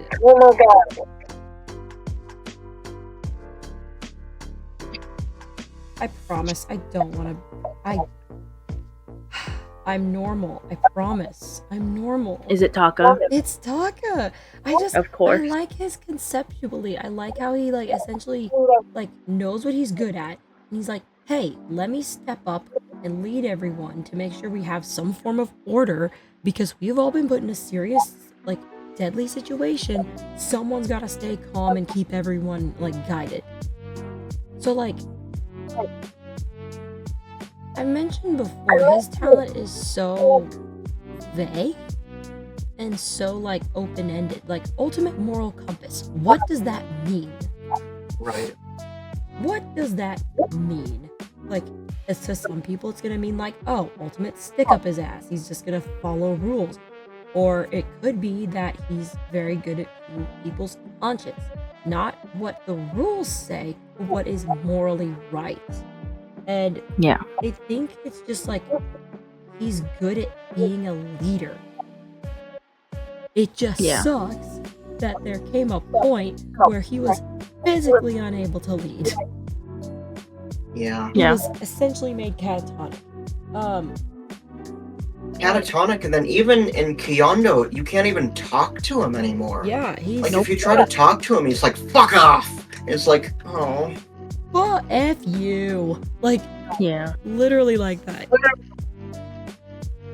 Yeah, like I think his talent is the most interesting to think about, especially since he's the one who has it. And again, I've said multiple times, I truly believe if you asked him if he had a talent, he would just say, no. No, I don't. I don't know why people call me that. I'm just like a really good student. I just want people to have a good. I just want my fellow students to have a good environment to learn. I think Ultimate Biker Gang Leader is very fun.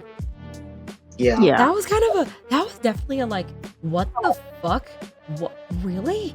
Like I remember in the first stream, I'm like, Biker Gang Leader, really, guys? And you're like, yep, the best at whatever you do. And I'm like, okay, Biker Gang Leader, sure, let's fucking go. That is very much like, what the fuck is this school? And it's like, oh, this school is based as hell, actually. Yeah. Doesn't care what background you have. Nope, doesn't If care. you're the ultimate of something, you're welcome. Mm-hmm. I had one more and I forgot. I think the Ultimate Clairvoyance having a 30% success rate is fucking hilarious. Yeah. And I mean, like we've reassured you, that is very, very high for like non-occult, true like clairvoyance. Yeah, that is. Yeah, it is. Alright. I will say a couple of these characters redefined how I think about what they do.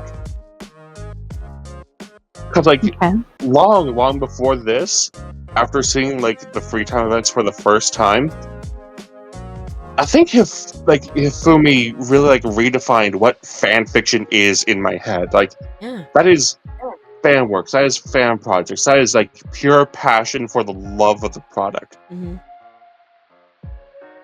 That, like, one that, like, didn't click with me immediately was, of course, the ultimate affluent progeny. Like, what do you mean? That's just, like, the ultimate rich kid. Good for him, I guess. Like, that is someone who fought tooth and nail to get everything that they have. Mm-hmm. Like, they are not someone to just be, like, brushed off as, like, oh, wow, no, you have money, great. Like, that...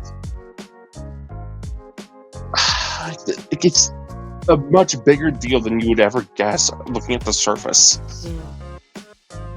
I think, like, the most, like, standout talents to me are, like, the sheer concept of the ultimate lucky student.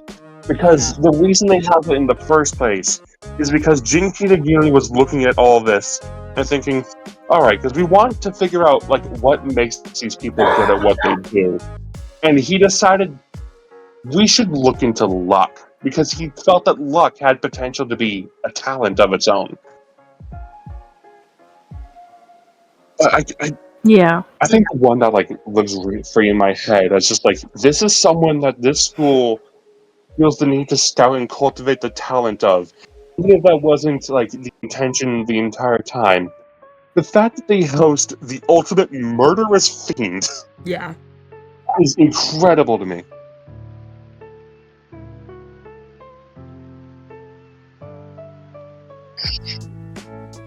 I think that's about it for me. Esther.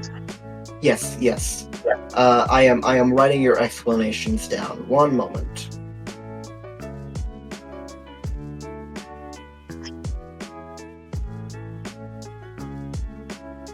Alright. Mine. I feel like it's a lot of athletes. So, mine, I mean, yeah, looking through it, I mean, honestly, my favorite of this bunch is the ultimate programmer. Yeah. Yeah. Yeah. Like, not just because, you know, programming is cool, but, like, also thinking about it, I shake to wonder what would have happened if Chihiro was not here. Yeah. Like, it's not just the ultimate programmer is cool, but in a crisis like this, Chihiro was the one who could do something. Alter Ego literally saved Makoto's life. Yeah. Alter Ego got them in a network. Alter Ego started their search for the truth.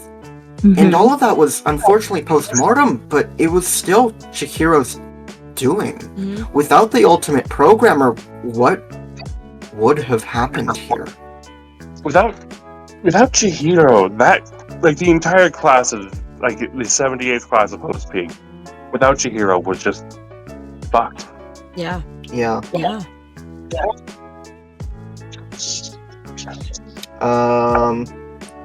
Yeah, I mean, also on that lucky student, but not for the scouting of luck or anything, but the fact that, like, lucky student to me has always been, look, I believe in luck, and obviously luck exists looking at you, but more than anything, I'm looking at you.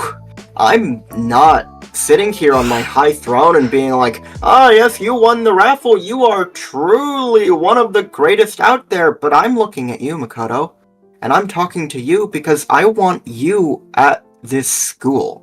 I want Makoto Naegi at my school, whatever that means to you.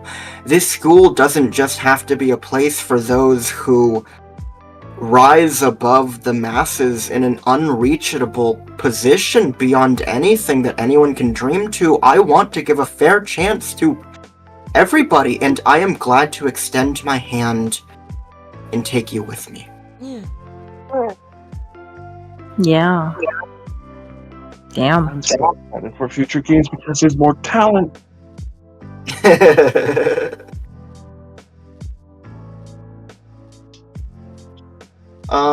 But yeah, it seems like we're doing 3 here, so 3 for me. I mean, honestly, the fact that, like, this is a tough one to do, right? Because a lot of these I can see the ins and outs of, but honestly, detective?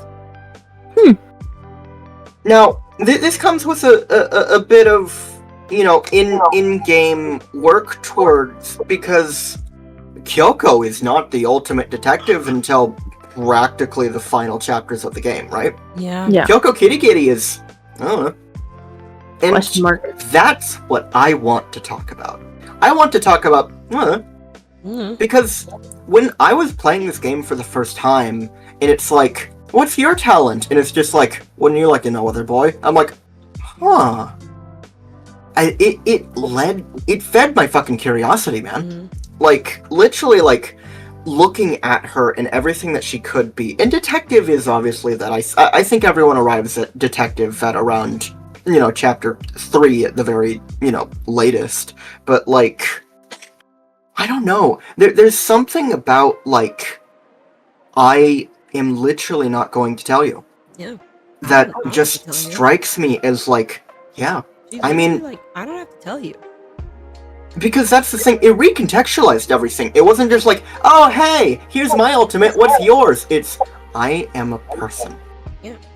And obviously, I don't think that's not what she's saying, but when I was playing the game for the first time, I was sitting here like, oh man, all of these students and their crazy talents and their ultimates, and I got hit in the head with the frying pan of, look at me. Yeah. Don't look at that. Don't look at what I can be. Don't look at what I can do. Look at the person in front of you. And from that point on in the game, I no longer cared about ultimates anymore. I cared about the people that I was interacting with. Yeah. Oh, that's so cool. I didn't even think about it that way. I will say every like a slight spoiler, but like it's going to happen anyway. Every character, every game has at least one character that they just don't tell you what their talent is. Sick. There's always one ultimate something. And I think the others honestly kind of blow Kyoko's version of it out of the water. Nice. Wow. Because like the entire time you will be hooked on what the fuck are you? Here, cat. Stop, swishy tail. Stop, swishy tail. Sorry, I have a bear cat. I'm trying to keep him quiet. His tail is swishy. Yeah. Otto! So, my favorite. I have to think for a second. I think also my favorite was the Ultimate Gang Leader. Yeah. That's just so different than the rest. Yeah. Because, like, I mean, that's not a talent. That's kind of just living like that, if that makes sense. Yeah. And also, like, it brings up the question, like, if he thought his brother was better than him, like, does that mean that when Daya was alive, that he was the Ultimate Gang Leader? Like, He could have been scouted, but not necessarily a guarantee. yeah. I just think that's really interesting.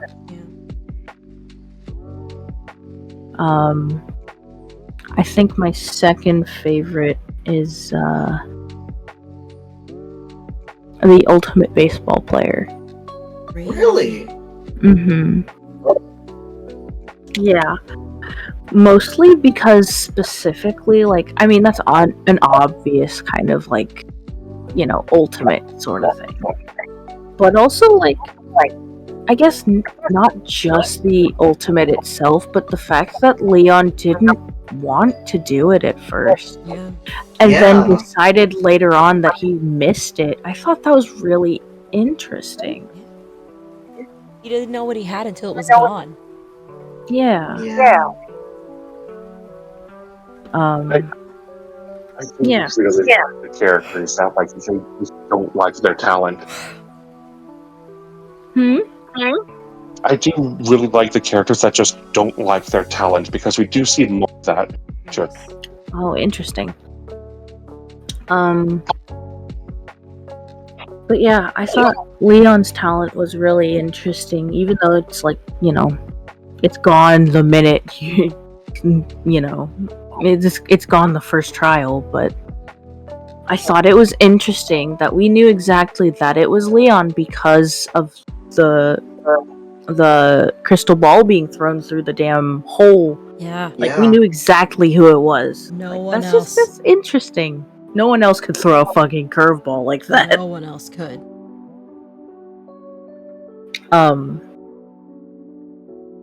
But I think Also, the catch on that wasn't just like if it was possible. The catch on that was like because Leon was like anyone could have made a lucky throw like that, and Makoto was like maybe, but who else would have had the confidence to even try it? Mm-hmm. not only that, but it fucking shattered. Yeah. Yeah, I mean, it's made of glass, but like when a glass is that thick, it's really hard to like shatter it. Yeah. especially in that shape because like there's no weak points on a sphere unless the sphere is deformed. Yeah. Yeah. And on a crystal exactly. sphere, it's probably not deformed. No. Well, it's not crystal; it was glass. Right, but if it's supposed to replicate that, right? Yeah. Like if there was an And, like, obvious deformity in it, then like, you know, Not it only wouldn't that, work. but even so, like the way that glass like that's round breaks, it's like it chips off a little bit. It doesn't shatter. Yeah. Yeah. So like the force that he had to use to throw that damn thing was a lot. That was a lot of force. But I think my third is probably I think Sakura's Yeah. Oh yeah, martial artist. martial artist. Same. Yeah. Specifically because like I think it's really interesting that her dad was her teacher and that at 14 she beat his ass. Yeah. Like that's insane. Like I know that there's like like that's kind of an obvious one. Like some of them are really like obvious and not obscure at all, like the baseball one or the fighter or swimmer. But I think that there's kind of like I don't know, like a nice simplistic happiness with just like the you know, the normal things that they're good at.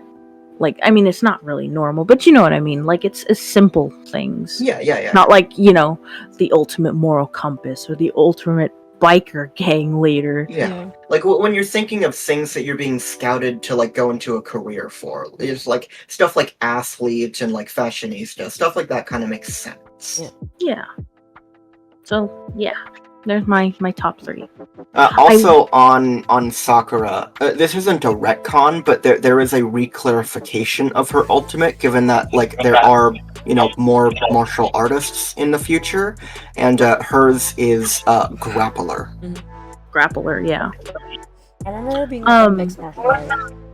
Yeah. Mixed martial artist, yeah. Nice. I will say there's one other question that I would actually like to know about that I have in my brain. Yeah, real quick. I am a bit surprised that nobody mentioned the ultimate hope. Ultimate what? Ultimate You're dying. Oh, Huh? Ultimate hope.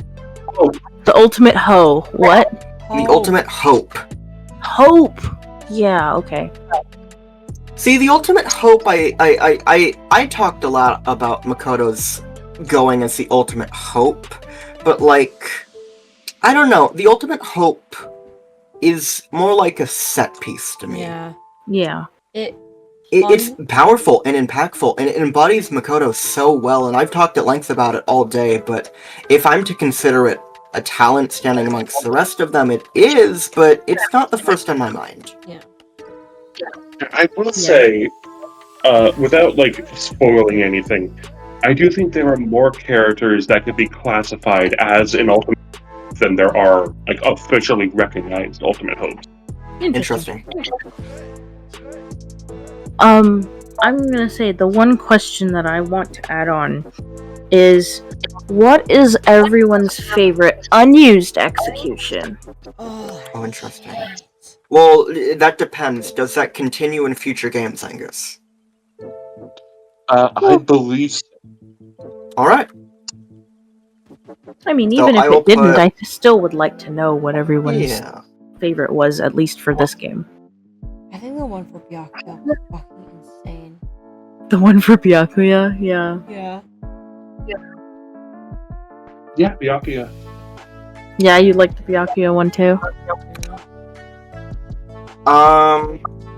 I mean, honestly, the one for Byakuya is really fucked up and all, but I feel like that's, somewhat fitting, like, money and now you have nothing and now you're dying in the cold, stupid and useless.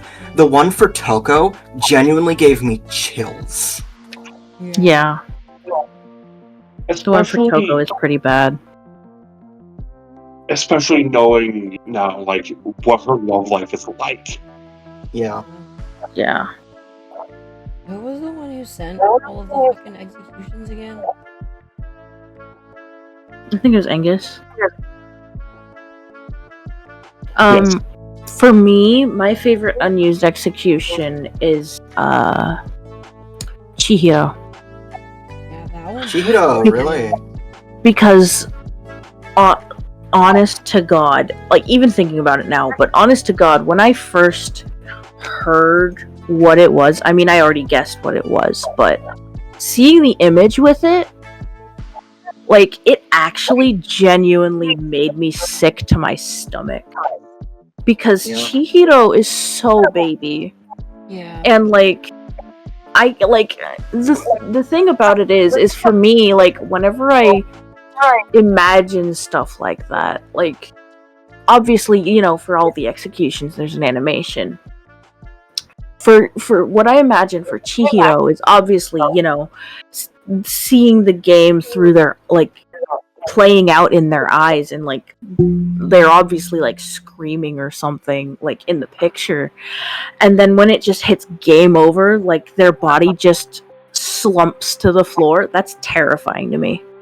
I don't know why, because this would be like kind of out of the realm. I don't know, it turned Mondo into butter. I imagine like as soon as that game over happens, Chihiro just fucking disintegrates.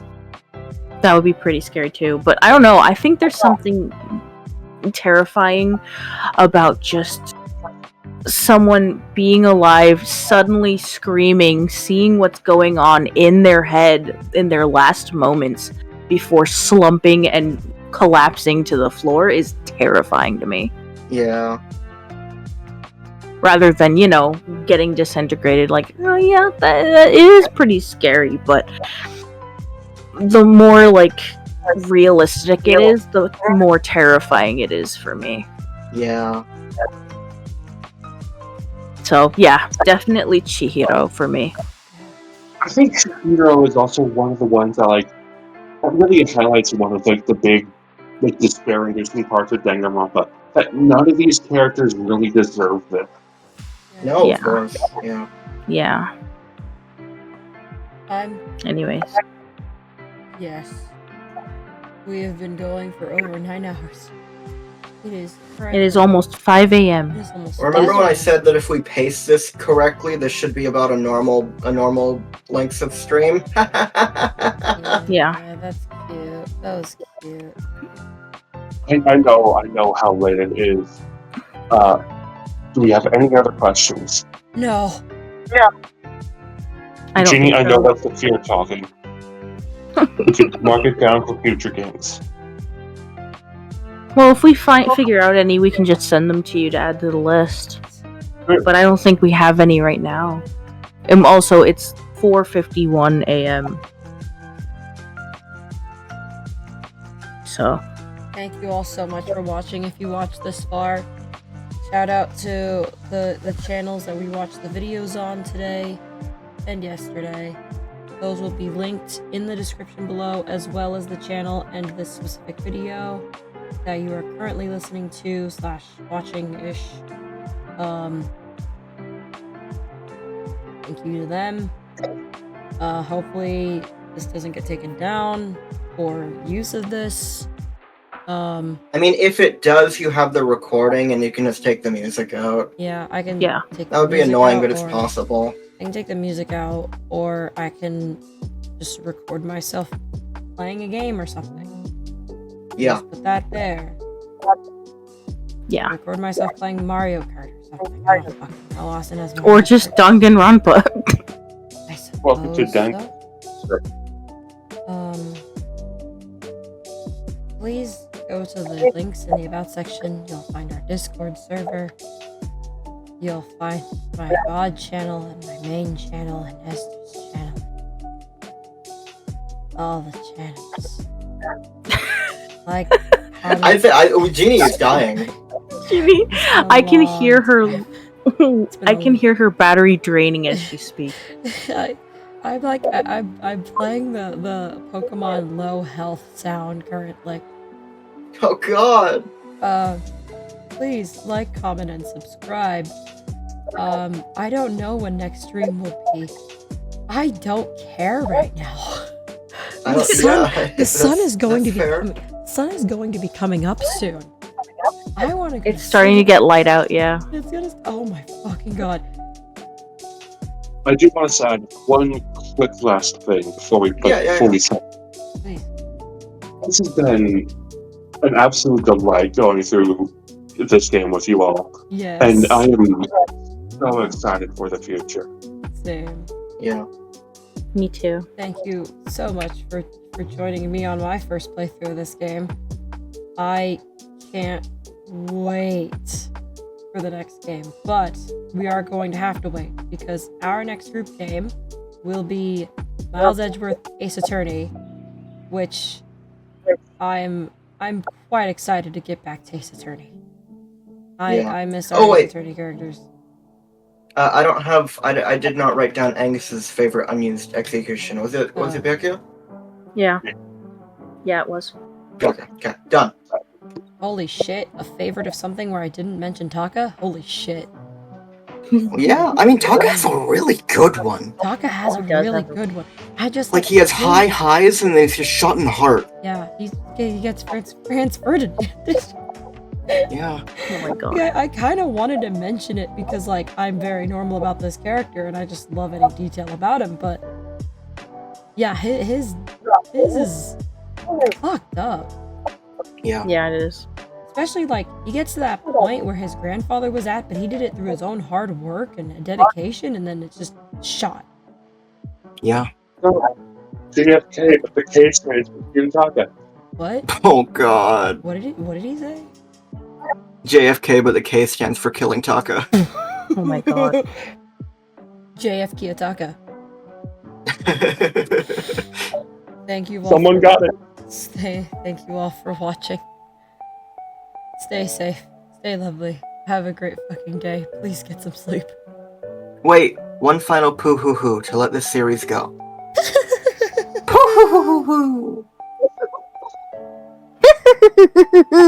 Angus, you're gonna have to give us yours again. You got eaten. You got eaten. Thank you very That's much. good. I love it. Remember, I am always the school's headmaster. Goodbye, everyone. Goodbye. We'll I'll see you next time.